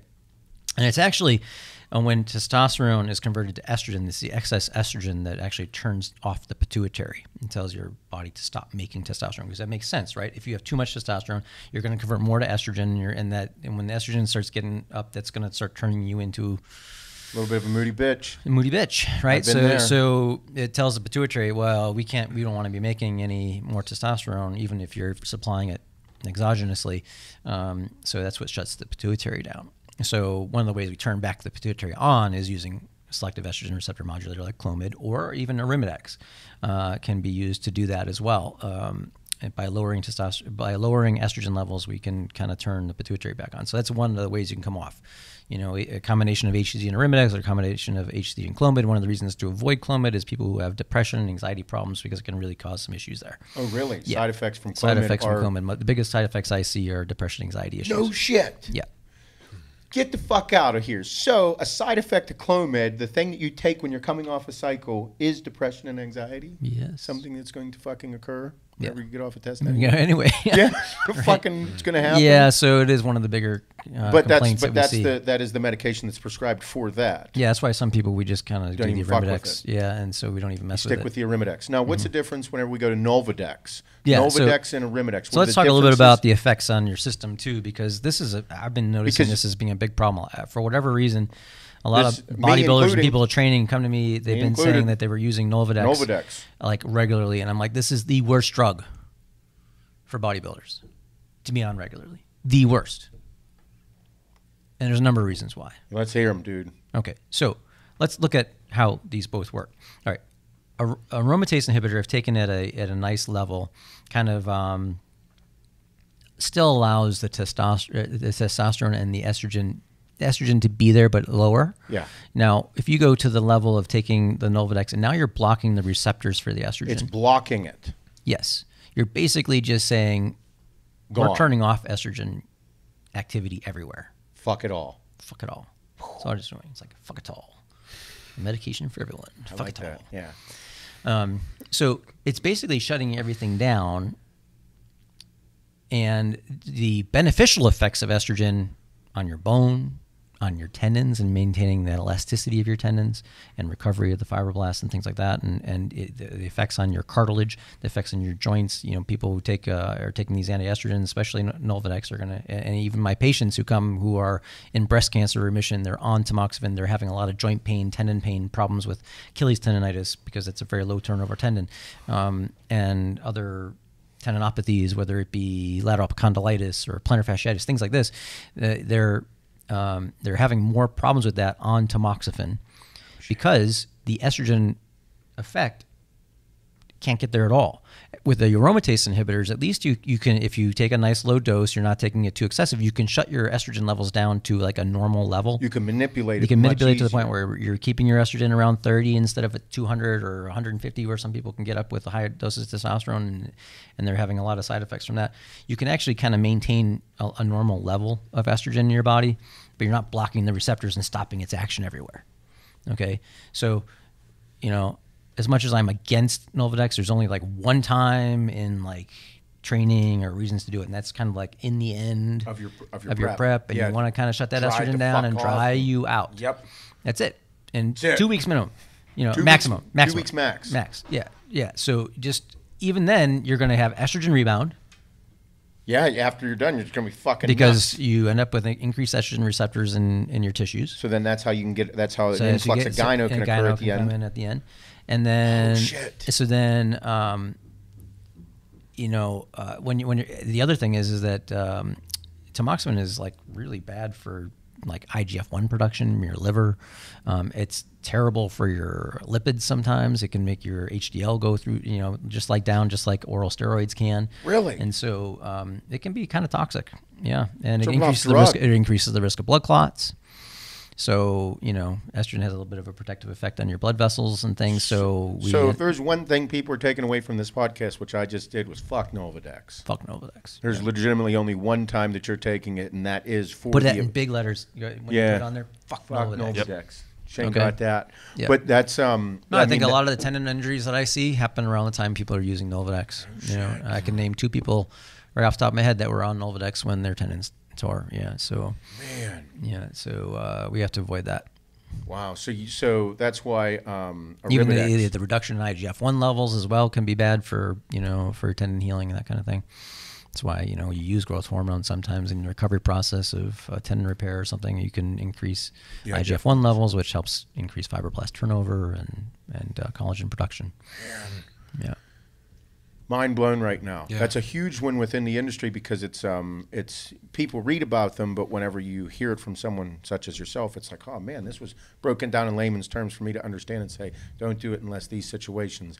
And then the side effects of these things can be crazy at high doses, because whenever we get into the end, getting ready for a show, your last 4 weeks, you start really feeling the side effects of absolutely fucking everything. Everything just hurts, yeah. Everything. Well, you're trying to dry out too, and it's always bad for every tissue. That goes for your discs, your spinal discs. You just end up dehydrating those. Your joints just aren't producing the fluid, and the viscosity is worse. I just remember the last 4 weeks. Any time that I took any substance, I could feel what it was doing to me. Like I knew whenever I added it in, I'm like, oh yeah. Well, if you're super, I mean, that's part of training for anything, is having a super controlled diet and super controlled, all of the, everything has to be so controlled that if you change one thing, you'll feel it. That's the way. That's why we have to be strict and kind of OCD about training.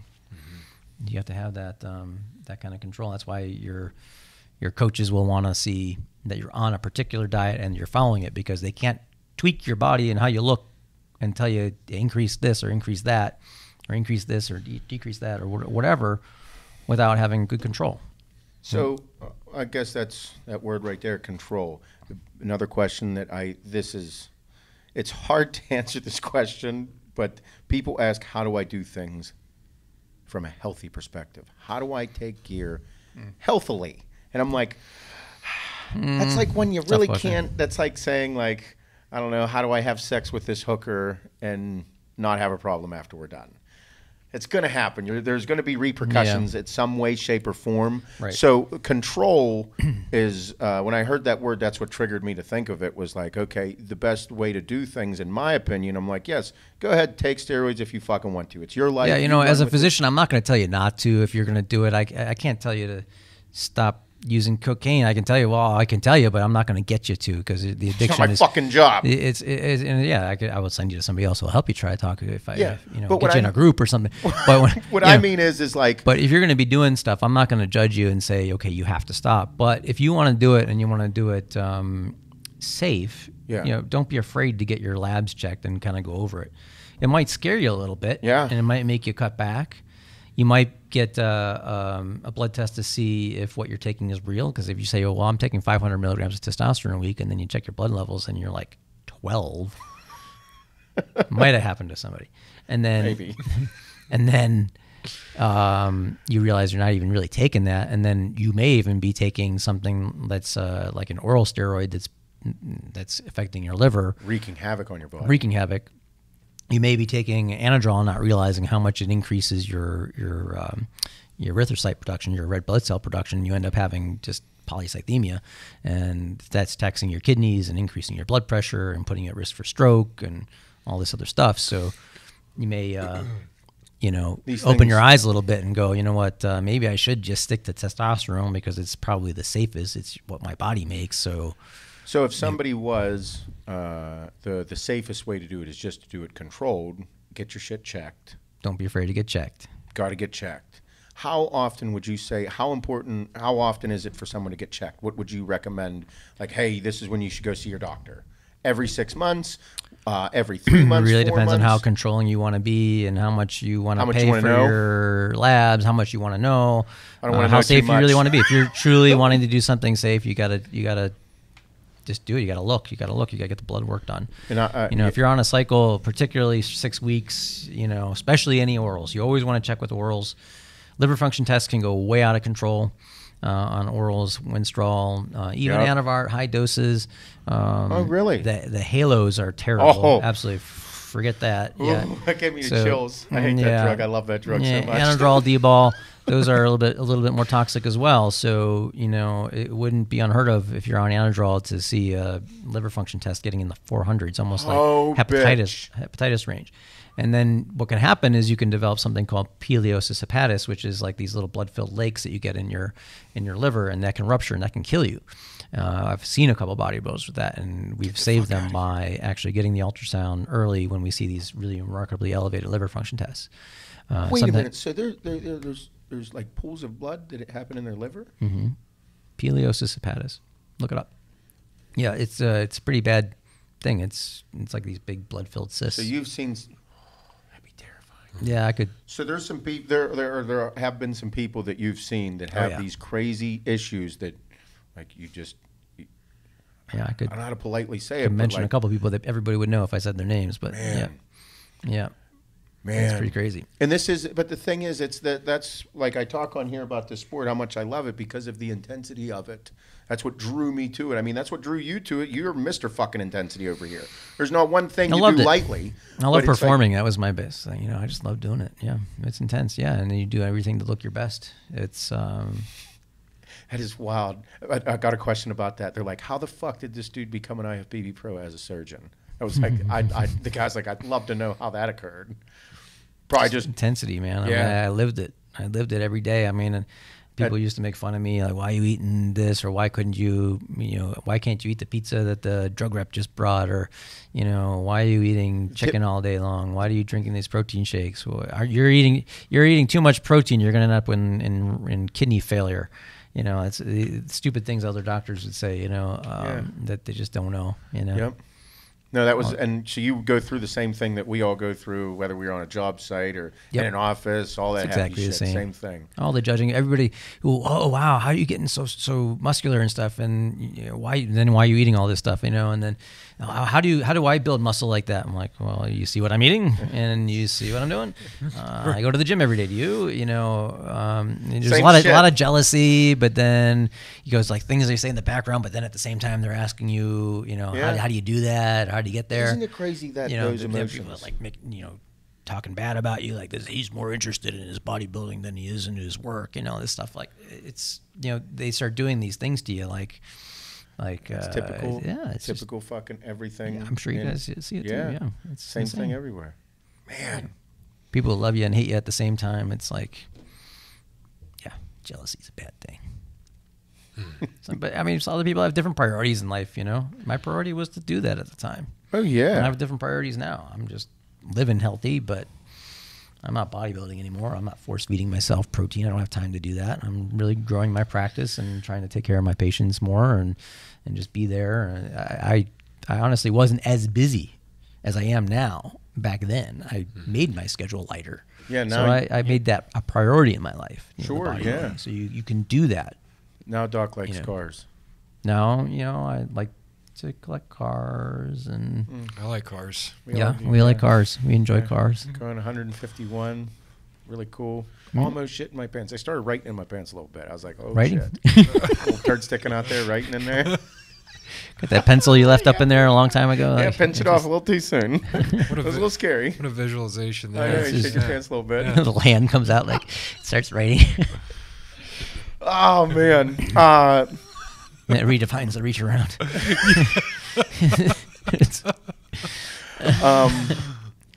We had questions. We had questions about people were asking for best supplements for joint health, best supplements for joint health, best supplement to take overall for overall health. What are if you had to categorize the things to keep a watch on in your body the most? Like I always say, like for me, your heart, your liver, your gut. Yeah. Those are like the big ones for me. Liver, life-giving. Liver is super important for bodybuilders. I mean, it's true because of some of the toxic things and that kind of stuff. So if you're going to check any tests, liver is a big part of it. But I wouldn't leave your blood levels.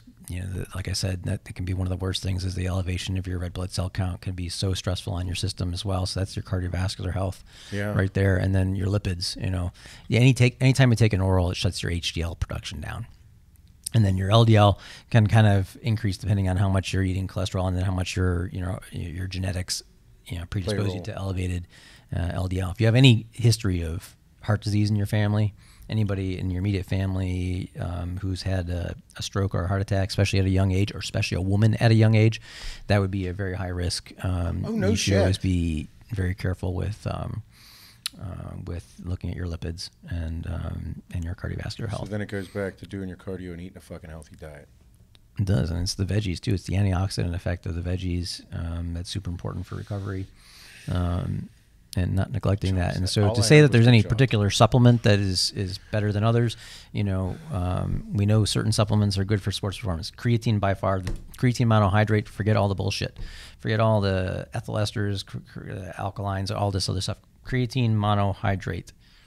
Only creatine you really need, right? So that's one. Number two, fish oil has a great effect. If you're not getting a lot of healthy fish oil fish oils, omega-3s in your diet. Fish oil is a good thing to add in, but you can't be like pissing in the ocean, right? You can't be eating a whole ton of omega-6s and hope that the little bit of omega-3s that you're putting in there is going to make a difference. You got to have that ratio in there. So if you're eating salmon, it needs to be wild caught, because the salmon that's eating the grain that's sitting in the little farmed tank is not going to be producing the omega-3s that you need. They're the ones that are getting the omega-3s that they're concentrating are the ones getting it from the algae that make it. So you need to have the wild caught stuff. And then when you go to look at other nutrients, I mean, everybody should be taking a multivitamin unless you're eating so much vegetables and you know you're getting everything. Taking a multivitamin is probably the biggest thing.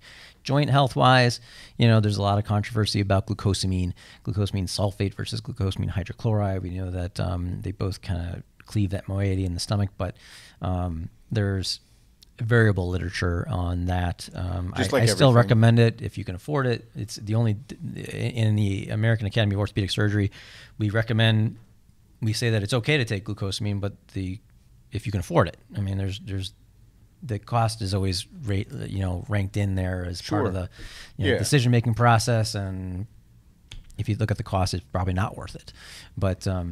But that's also why you say food is so important. But food is the most important thing. So, you know, the anti-inflammatory effect of food is huge. So keeping your sugar levels down and keeping the antioxidant levels up is going to happen from eating the veggies that are going to also have the fiber, right? The fiber helps kind of prevent you from absorbing the bad stuff, right? Fiber takes cholesterol out of your system. Fiber takes glucose out of your system. Fiber slows down the absorption of glucose. So that's why in nature, everything that has sugar in it is found with a lot of fiber, right? Mm-hmm. Look at a sugar cane. Sugar cane is just pure fiber. Sugar. Pure freaking fiber. It's like a bamboo, right? So, you know, when you find fruit is nature's candy. There's going to be a lot of sugar there, but you also have a lot of soluble and insoluble fiber in most fruits. So, you know, if you're eating it as a whole fruit, that's okay. Blending it in something is not the same thing. You're getting the soluble fiber, you're not getting the bulk effect of the other fiber. So it's, you know, fiber has to go hand in hand. So when I look at the essential nutrients, right, we know that there's essential fatty acids. We know that there's essential amino acids. There's no essential carbohydrate except for fiber, because your gut needs fiber, and your gut produces all sorts of little short chain fatty acids and things that help affect your metabolism and things when you eat fiber.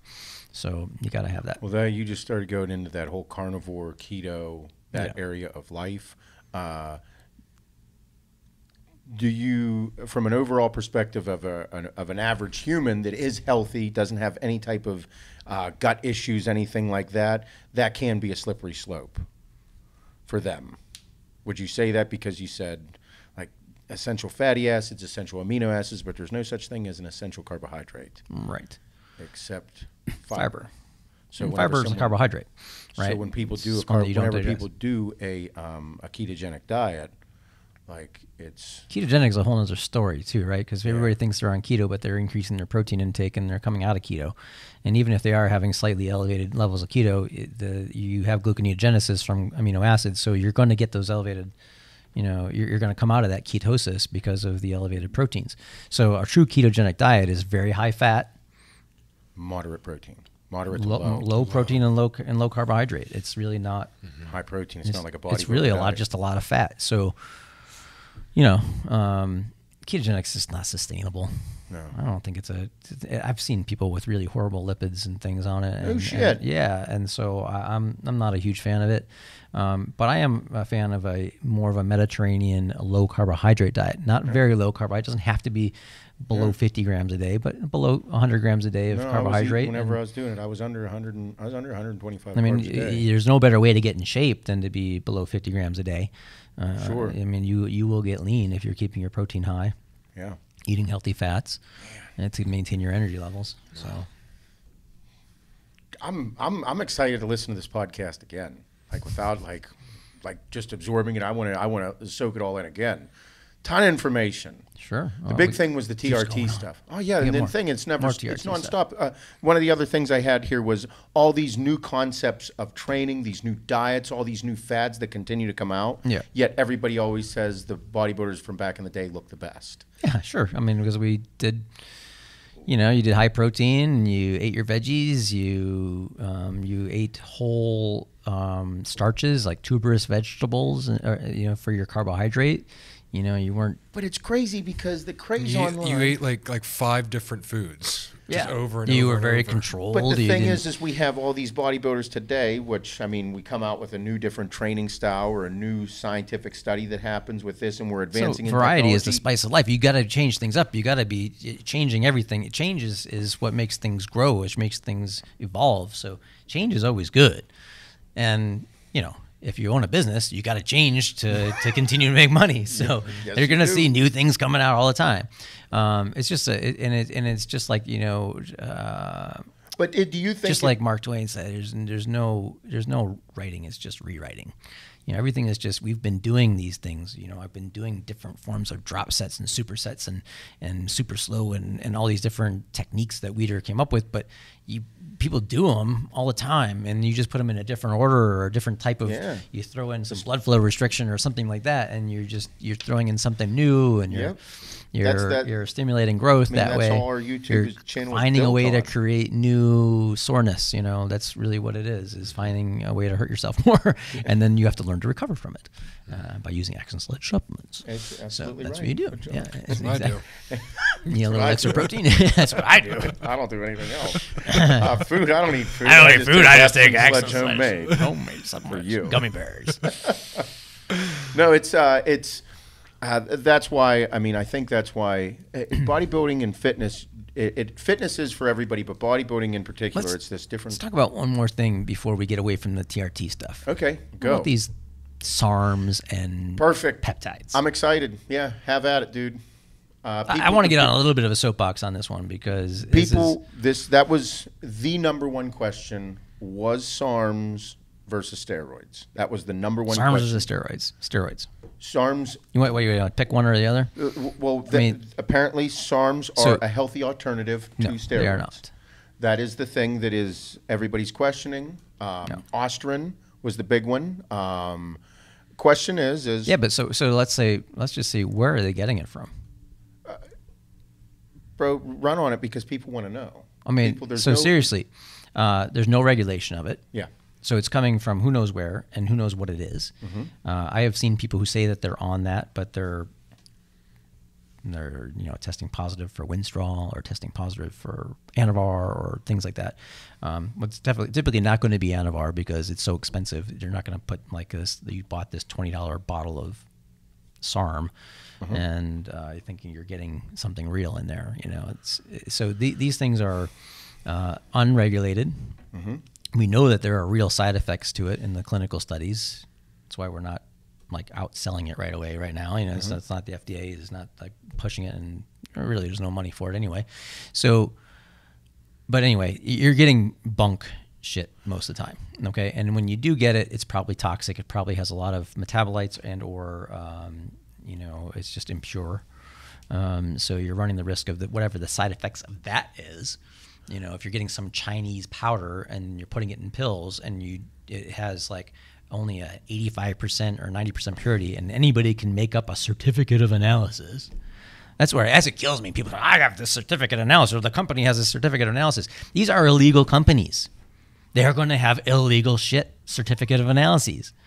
You know, I mean, you got a peptide company or a SARMS company, they are illegal. No matter how you look at it, it's illegal.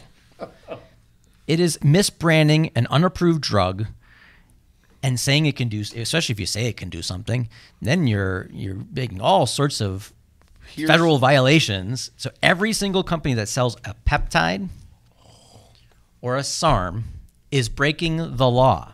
Where's my camera? Breaking the law. Breaking the law. I am the law. So people take them, and people that I know personally take them, they do work. Like they're doing what they're saying. Yeah, but is it they're really going what to do. they say it is? I know, but that's what I'm saying. Is it Anadrol, or is it Anavar, or is it Winstrol? Is it something else? I don't Do you fucking even know? That's why. Do you even know? That's the big question that everybody's having because they're fucking everywhere. They are so widely used within the bodybuilding industry that it is astronomical. I know. So what the fuck are they? I don't know. That's my question is to say I do take them. Let's say I take them. I'm going to run 4 weeks. I'm going to take them. Let's see what the fuck happens. Why?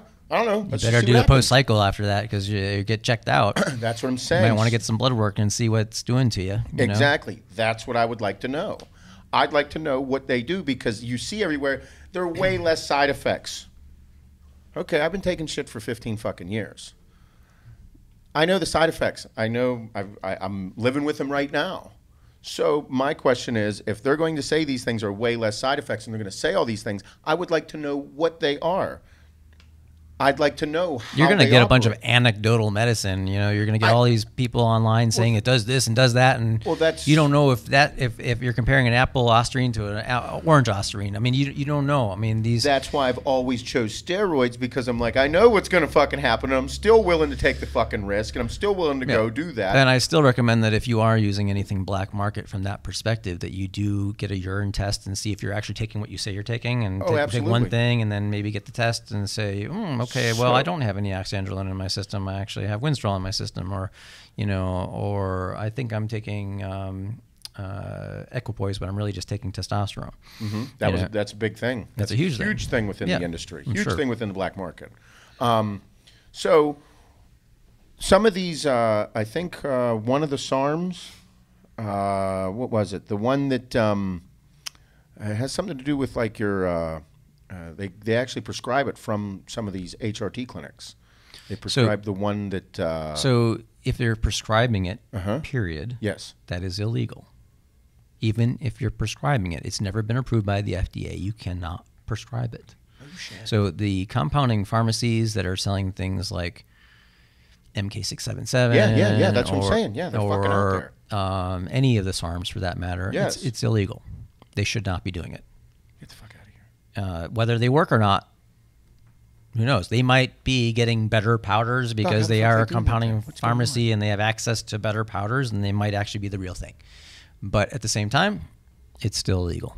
It's not considered legal. So even if it has a doctor's prescription on it, that doctor is breaking the law because they're prescribing a medication that isn't real. It isn't an approved medication. You can't use your DEA or your state license to prescribe a medication that hasn't been approved by the FDA. So then what do the doctors do? They just fly under the fucking radar? Yeah. Oh shit, huh? Yeah. And how the fuck are they getting them? Where are they they're being compounded at a pharmaceutical facility, correct? Yeah, and the pharmaceutical facility is at risk for being shut down. Get the fuck out of here. I'm not kidding.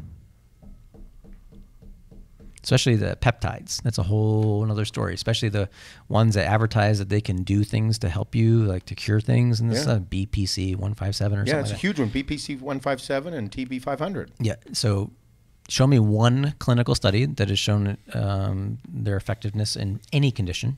I don't know. Okay. One clinical study. Go PubMed, search it. Show me the studies.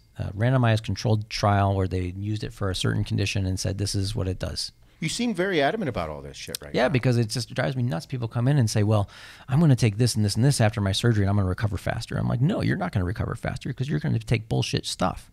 There's a company I'll call out. Can I call out a company? You can do whatever the fuck you want. Okay, yeah, Taylor Compounding. This tailor-made compounding, I believe it is. Okay. They're selling all sorts of peptides, right? All these peptides, and even on their website originally, and I think they even shut it down, so you can't access it unless you log in. They're saying, this can be used for this can be used for that, this can be used for that, and we're a compounding pharmacy and we're selling it. So you seem to have little. It's illegal. They're selling drugs that aren't approved. You seem to have a little bit of a hard on. And you have no idea what is real and what isn't. That's your big thing right now. You just can't. So I have a hard on for this. I'm going to take this as with the way you mean your whole demeanor changed here. Yeah. You've probably seen adverse effects that happen to people from people that fuck people believing up. that they're going to be Superman because they took this stuff, or that they can do more after their surgery, or they're going to heal this up, or they're not going to address a real problem with something that they really need. So, for instance, we know that like platelet-rich plasma injections can be very helpful. But somebody will be like, well, I'm going to inject BPC or AOD or one of these different things, and it's going to heal me, and I don't really need that PRP or something else, and I'm just going to keep training through it with this.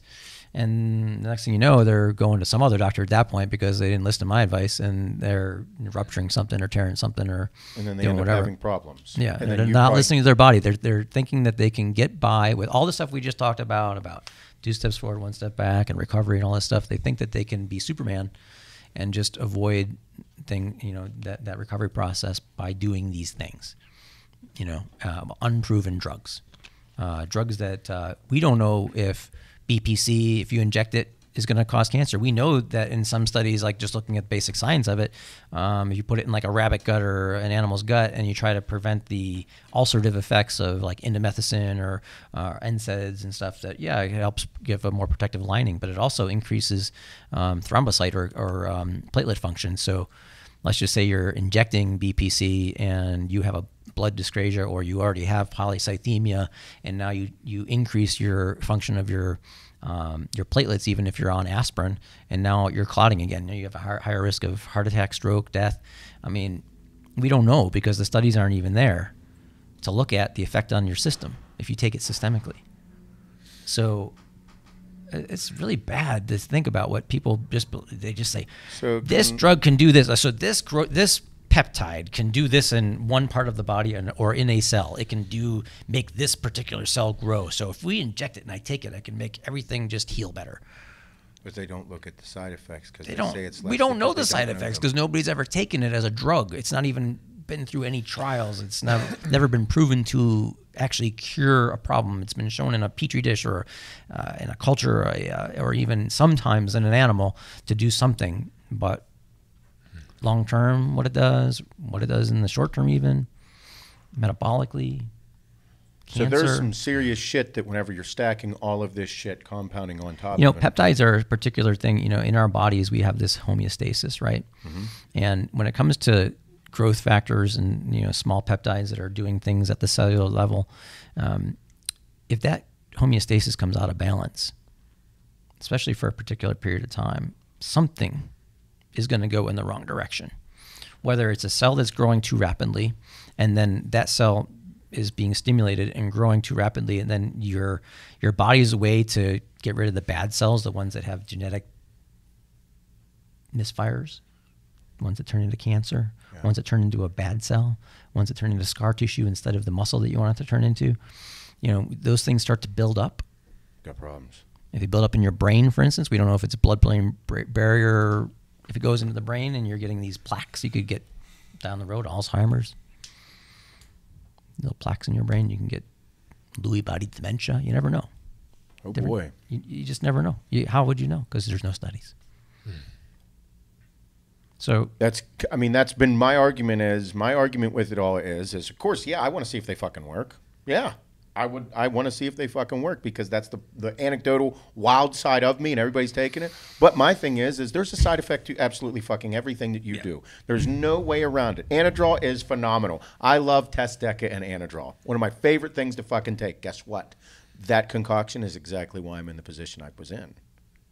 Because that's the direct side effects, the negative side effects from those three things combined together. You're throwing everything out of homeostasis for a long time. You're throwing it in a direction that's... And that was me there. That's why, and I was attracted to it. I loved it, yada, yada, yada. But all those side effects that were going to happen from those things are exactly what I've been experiencing later on in my life. Yeah. So I'm like, oh, okay, direct correlation. No shit, huh? So with these things, that's been my argument is I don't know what they're doing. You can't tell me there are less side effects. You can't tell me that nothing's going to happen. There's no fucking way. And even if they do work, which they probably do, because I see people that take them and they get fucking bigger, I'm like, they definitely work. Yeah. But like, what's going to happen? I don't know. Yeah. And that's always the thing that within bodybuilding we talked about. How do I take stuff safe? Short term, people don't really care. Yeah, and of course, I didn't give a fuck back then. Yeah. I wanted my shit, and that's why I loved it. And I don't regret anything in my life. What's the main side effect of that drug? Greatness. Yeah, fucking being jacked tan and fucking killing the game. I loved it. And I don't want to regret anything, and I don't ever want to tell anybody to do what the fuck they want to do with their life. Live it, man. Yeah. Live your fucking life. I'm a libertarian like anybody else. Just say, do what you want to do. Yeah, fuck it. If you're doing it, if it's do your shit. However, like whenever you get questions like this, big questions was, what's the difference between steroids and SARMs, and how did that blah blah blah? Are they safer than steroids? That's been the misconception, or that's the question. How do I take steroids safely? Like, bro, we're talking about a lot of stuff that's like you're generalizing a whole lot of shit because there's no real fucking safe way to do it. This is bodybuilding. It's wild. And if you want to perform at a high level, like you see some of these big time athletes, bro, they're taking some serious fucking shit. You want to perform like a top fucking athlete in any sport, they're doing things that the regular person is not. and that's perfectly fine. Same It's in their every life. sport. But whenever it's you not get to a just certain bodybuilding, it's every sport. every single sport, and I whenever wouldn't, you get to isolate the bodybuilding world. It happens in everything: baseball, football, you name it. Oh, absolutely, for fucking sure. Sprinting, track, I used to sell a ton of fucking gear. I sold it to everybody. Anybody want to take it? But those are things in life that occur, and I mean that's. And from your demeanor like that, I'd probably say that you have a hard on for anybody that is a hack. I hate it when people are taking advantage. So right now, like those compounding pharmacies, like the one we mentioned, they are taking advantage of two things. One, trust in doctors, because they're saying, wow, because they go to health conferences where I learned of them. They go to like the anti-aging conference, and they pay for people to do lectures, and they have people up there speaking about the usefulness of these things for medical conditions when there's no real medical data. There's all anecdotal stuff, and they're pushing, and then these doctors go out there and they tell their patients so they can take them, because these are gullible doctors that are doing that, and they're taking advantage of you, the consumer, to say that the trust of the doctor is that this works, this does something, when there's no evidence to support it. And I mean, that even happens in the real world. Like when it comes to just like even a pharmaceutical drug that got pushed through, and it was big money, and they tried to say it was going to do something, and then it got by, and doctors didn't really do the clinical due diligence, and it got past them through the advertising. There's lots of instances of that. But this is happening very, very, very badly in the peptide market. I would say that, I mean, egregiously. It happens with all the drugs that are out there. You know, like you said, gullible doctors, money getting made, fucking backdoors getting backdoor deals, all that shit. But this is one that's blatantly illegal, and they're getting away with it. Yeah. And we can say that with anything, but that's one of the reasons that I liked going to you and working with you so much, was the fact that whenever I did have the surgery, you did prescribe me pain pills, but you explained to me the process of how to take them and don't fuck up. Mm-hmm. This is what you're going to do. This is how it's going to work. And I mean, you know, me in the situation, like people are like, oh, well, the pain pill thing, well, they were created for a reason. And you told me how to take them properly to make sure that I'd get off of them and have no worries, no issues, don't abuse them. You had me on everything that I needed to be on to make sure that the recovery went great. I was back to normal as quick as possible. I'd say there's not a lot of doctors out there there's a lot of doctors that are like you, and then there's probably some that are not like you. And it's just there's a lot of money to be made in this industry, and that plays a huge role within anything. But I'd say that's one of the reasons that I personally like you, and I recommend that everybody that has an issue come see you, because you're going to be as upfront, blunt, very cut to the chase, no bullshit. This is the real thing. This is what's going on. You've been around way too long to think any differently. Man, that was intense. Mm-hmm. That's a big thing in the industry right now. It scares the shit out of me, because I know that some of these things are prescribed from doctors. Yeah. But it's just tough. I worry about the impurities in particular, you know. Yeah. So when people do their bathtub gear and stuff, and they put a bunch of benzyl alcohol and benzyl benzoate, those are toxic. Fucking right they are. I mean, they could cause cancer. Fucking shit. You're taking gear and you eject it, and all of a sudden you taste alcohol in your mouth, or you taste a metallic taste, or something like that. How many have had that? I love it. My God. I mean, you got some impurities in there or something. Tasty shit. You know, you want to try and prevent infection, just put a whole ton of benzyl alcohol in there. Yeah, sure, that'll be good. So you're just injecting alcohol, basically, and so nothing can become infected in that case, right? Way cleaner, though. Yeah, it's way cleaner. Way cleaner, though. Damn it, dog. Liver. Making me nervous about everything. Yeah, sure. That's what I'm here for. Yeah, thanks. I'll see you later, okay? I'm going to make the appointment right now. But then you come to see me, we get some blood work, and we make you more confident again you're doing it right. Yep. That's what it is. Awesome. Well, cool beans. Shaner, do you have questions for us today? Cool I do have questions. Yeah, the gummy bears. You got questions? You got questions? Mm-hmm. All right. I'm excited. All right, everybody. This has been one hell of an educational podcast here. Make sure you go back and listen to it a couple times to get the full gist of everything. And if you are in the area and you do have any issues or out of town and need to come in and see a great orthopedist, Dr. Prisk, what can we tell them to do?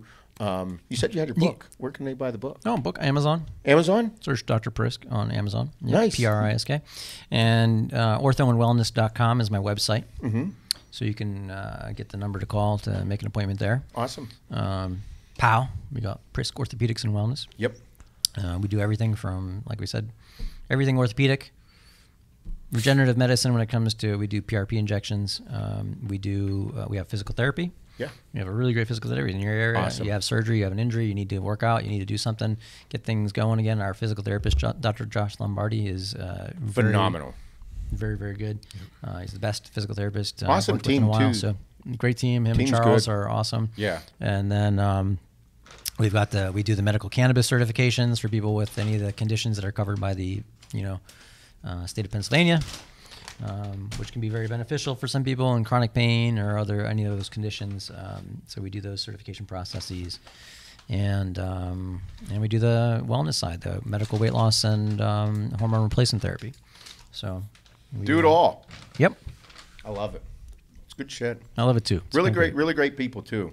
Everybody that works there. I'm impressed.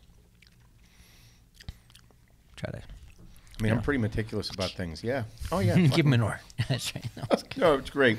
But we're going to move on to the questions that shouldn't be taken too seriously. oh boy. That need to add a little fuckery into the life, have some fun. The ones to send around your office and make sure the whole office gets a swing at these things, Okay. including HR. Yeah. All right, Shaner, let's have it. All right. Would you rather have rough sex that causes you injuries or boring, bland sex that you always fall asleep during? Oh, come on. We got Prisk. We So just got told that we're okay You no can take matter care of what. Any injuries? We take any injuries. Every Any. time they go see Prisk, they're going to have a story about Seth. Oh God. Or I'm going to have a story about what occurred. That'll be either way. I'm Don't cool. do dumb shit. That's all. I mean, if it involves insertions and stuff like that, yeah. No hamsters, though. No. Not into Animals, those. definitely not animals. Don't involve No animals. Right, bestiality. Louis, none of that. We have no animals. Louis like, I have licked no a nutsack glass before. objects. No glass objects, please. No glass. Light bulbs. That's a question. Have you ever seen that, like, during your residency? Oh, yeah. All Oh, sorts no of stuff. shit, huh? Wild Yeah. sex stuff. Oh, a few things here and there. Yeah? Everybody stuck together? vaginismus, or someone, or have a name for it. You ever heard of that? No, Or let's hear you're it. fucking, and then a woman's vagina clamps down, and they can't come out. What? What was that? Vaginismus. Vaginismus.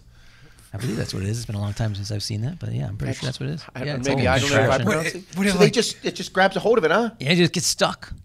what? It's like a clam. Yeah. like a How long like a would... Venus flytrap. How, Just like great. It's not as funny as you think it might feel be. now, yeah. What? How hard does it grip? Is there like a gorilla grip? Or like It's bad enough you come into the hospital with connected.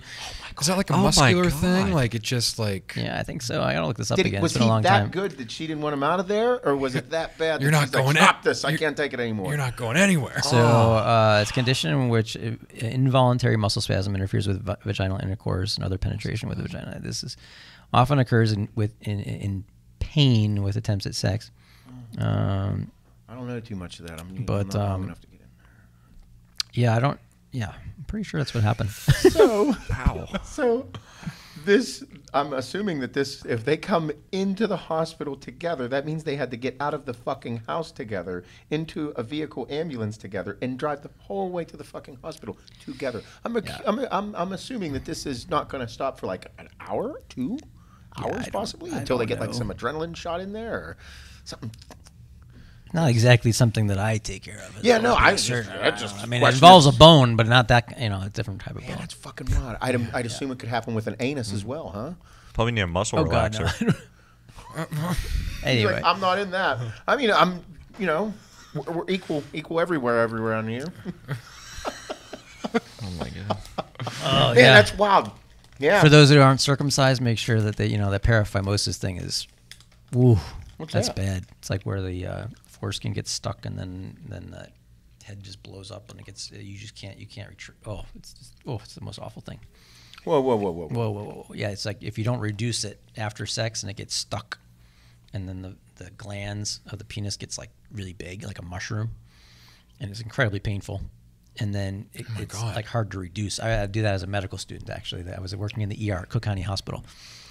So the sheath was Yeah, up, so and they didn't pull it back no, down. they pulled it back, had sex, but didn't reduce it at the end. Reduce it, meaning bring Like it down. no, bring it back up. So to cover it. Oh, cover it back Put the up. cover back on. They don't put Hello. the cover back on, and it stays out, and then blood gets stuck in the glands, and then it gets so big that you can't reduce it. Can't put the cover back on. Can't put the cover back on. It's paraphimosis.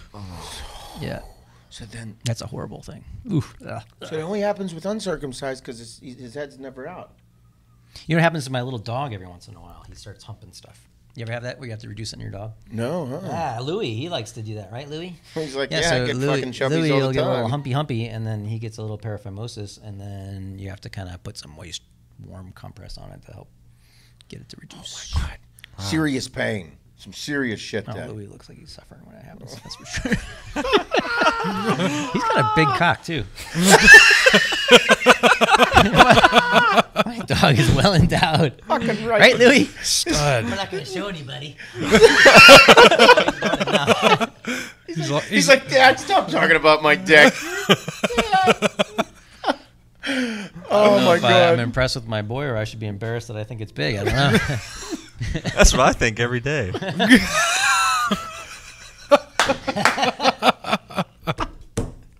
Oh, God damn, I love it. All right, Shane, moving on. Number 2. All right. Would you rather look 10 years older from the neck up or the neck down? Neck up or neck down? 10 years older? Fuck. So would I rather look like Well, you guys are only in your 30s, man. You can handle having the neck up. Right now, I mean, my kid tells me on a regular basis I look older and older as the weeks go on. So, I mean, Kids will always think that, though. But then, like, from the neck down, like, I'm kind of going through a little bit of a change myself right now. And I'll do the app that ages you. See what it makes it look like. I look like a great fucking older man. I thought so. How'd you Salt make it and like pepper that? look. I was Yeah. gonna say, like, I might take the from the neck up, like salt will. and pepper grays. Like, Yeah. it might be do good for me. Yeah, men always look better older. So Yeah. I go up. Neck Yeah, up I'll take always. Yeah. neck My up. body's got to be in Neck good up. shape. Neck up. Yeah, all these salt and pepper We beer. spent all this time creating these abs, and Yeah. we can't. Yeah, Fucking still probably has shredded glutes. that's right. It's one thing I can do love is it. stay lean. Yep. I may not have any muscle anymore, but I can stay lean. That's it. I need that to happen. I still keep a little chubby. Okay. What do All you right, got? last one. That was unanimous, I think. Yeah. Oh yeah. Neck up. For Yeah, sure. neck up. Sure. Yeah. You too, Shane? Yep. Yeah. Yeah. All right. Last one. You got to follow me here. Okay. Would you rather fuck the top half of Emma Watson with the bottom part of Hulk Hogan, or Wait a second. No. No. Come on. or the You're top gonna fuck half a of dick. Hulk Hogan with the bottom half of Emma Watson? So we're either having Hulk Hogan No. we're either looking Hulk Hogan in the eye and having a smoking hot bottom, No. or a smoking hot top with Hulk Hogan down low. Yeah. God damn it, Shane! I just watched a fucking cool video of No, Hulk no. Hogan last night too. Hulk Hogan have anything to do with sex and me? Never. Well, A's Never. completely out, in my opinion. Like, Hey, yeah. It's, You can't go I'm in. not, you do- can't, I'm not doing the lower Hulk. No. I'm not no. doing the lower. No. No. Seriously. He's saying no. I like girls that are in shape, but come on. He's like, or you're gonna be bending Emma Watson over, like- and he's gonna look behind and go, "You going in, brother?" Did you eat your 'Cause vegetables I'm not looking at that fucker in the eyes. Take your vitamins and eat your veggies today. Oh, my God. That's like the Vin Diesel thing. I know Vin That's like- Diesel back again. Yeah. I don't know why I was. There was a similar question. It was like fucking Vin Diesel with a vagina. But isn't he or- gay anyway? No, I was gonna say, I think he he might like one of us, but I'm not. So he into might that. like the Hulk Hogan side. Vin Diesel, I think. Oh, I thought he was. Vinny. Isn't it? It's not common knowledge. I thought he was. I don't know if he is or not. maybe Either not. way, he's still Toretto to me. Yeah. He's Still what? cool, Toretto. Still cool. Yeah. From Okay, from yeah. Fast and Furious. Yeah. Yeah. Either way, I'm just saying. I thought he was. Dumb. So he might like the Hulk Still, Hogan. fucking gay dude still kick my ass. Yeah. Don't matter if he's gay or not, I still beat the shit out of me. That's right, man. But the Vin Diesel thing came about because it was like you're either fucking Vin Diesel with a vagina or who's the hot chick? I don't remember. Jennifer. Was it Megan Fox? Megan Fox. Megan Fox with a dick. Oh, yeah. I chose What? Megan Fox with a dick. Well, you just have to think of it as a very large clitoris. As long as she still has the vagina. Is it with a dick or with a vagina and a dick? That was an actual thing. If Yeah. she had both, I'm cool. I I'm don't know. taking Megan Fox. You could probably get by that one. I don't know. Hide it somewhere. Tuck Yeah, it. somewhere. Just keep it the fuck away from me and don't Yeah. let it touch me, and we're good. Just don't let me see. But if I got Vin Diesel over there, tell him talking to me about fucking old school Chargers and Challengers while we're going at it, I can't take that voice. Chargers and Challengers. Can't take that manly I tone like, out of the voice. like the car thing, you know. Might have something in common you guys can talk about. Might owe him a 10-second car. I don't know.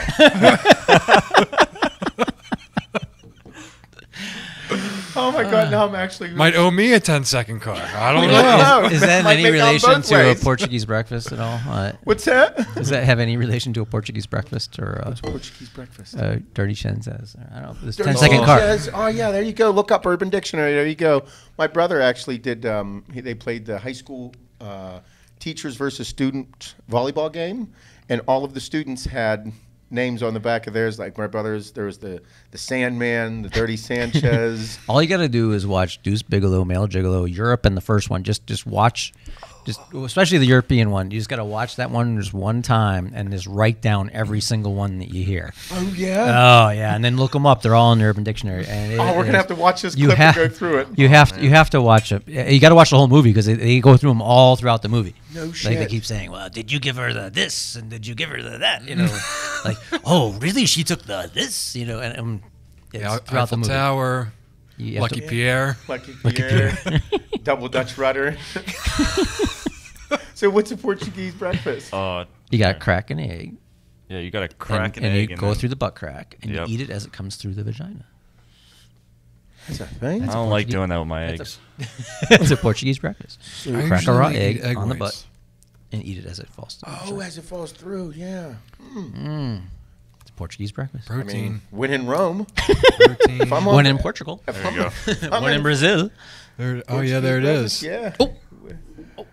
See, did I get it right? You whisk up some eggs, have her You lay ju- down, and prop her ass up real high.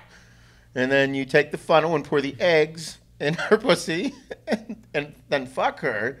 And then you just made your scrambled eggs. Oh, that's a different Oh, one. Come on. Jesus, that's a whole different thing. That's a different thing. So they're- you're- that's a you're- different definition. Yeah. Steezy. Yeah, that's a that's different a- one. I don't know. How would you like your breakfast, honey? Listen, Today's that, special is that one Portuguese is just breakfast. too Portuguese breakfast. far-fetched. Yeah, I mean, I think the egg from the ass to the vagina is more along the lines of something that I'd like to have breakfast one day on vacation. I will go for I that. think it'll be better than that Blumpkin you've got. I'm fucking Blumpkins are tough. Man. I don't think I could do that to somebody. No. No, not me. I don't He's think so I could. respectful. I don't think I would allow that to be performed on me. No. No, I'd be a tough. Oh, no, that's my personal time. Yeah, that's not. She doesn't not get to your- enjoy it too. That's not your time. Is that what you're honey. saying? That's not your time, honey. No. Holy shit. He's being respectful here, and he's just like, that's just not. Yeah, Nobody gets oh, to enjoy man, that time with me. I'll eat an egg off your I'll eat an egg off your pussy, but the whole fucking sucking my dick while I'm taking a shit thing. Listen, I know you love me, but you don't got to prove it. There's boundaries. Oh man, Shane, great questions. I'm glad we got to surf the net there for a minute there. Thanks. Dr. Prisk, fucking always a pleasure. Yeah, thank you, this Doc. was absolutely incredible. I'm gonna listen to this again. I recommend that everybody, if you have any questions or issues that you want to get taken care of from an orthopedic standpoint, wellness standpoint, HRT, TRT, call Dr. Prisk and go get the book on Amazon. Yeah, There's the a lot of game information in plan. there. Yeah, GAIN. I love it. Thanks, man. Thanks for the plug. Thank you. Yeah. Absolutely. Oh, it's always good to be here. Fucking A. Love it. We'll I do it hope- again. Yeah, I hope I don't have to see you for orthopedic reasons again, but I'll be in for I'll take you for a ride in the Tesla when it comes in. Yes, I'll that be there. too. I'll be Tesla The there. Model Ferrari X. down, then I gotta get the Tesla next. My palms are still sweating from someone else driving that fast while I was in the vehicle. Seatbelted in. Who was driving that fast? Nobody was driving that. Nobody's driving that No, fast. nobody's driving that fast. The state cops love us Oh, around here. Oh God, no. yeah. They did. I mean, It's all good. All right, everybody, Wait, thank you. check. See y'all later. Have a good day. Bye-bye. Bye bye.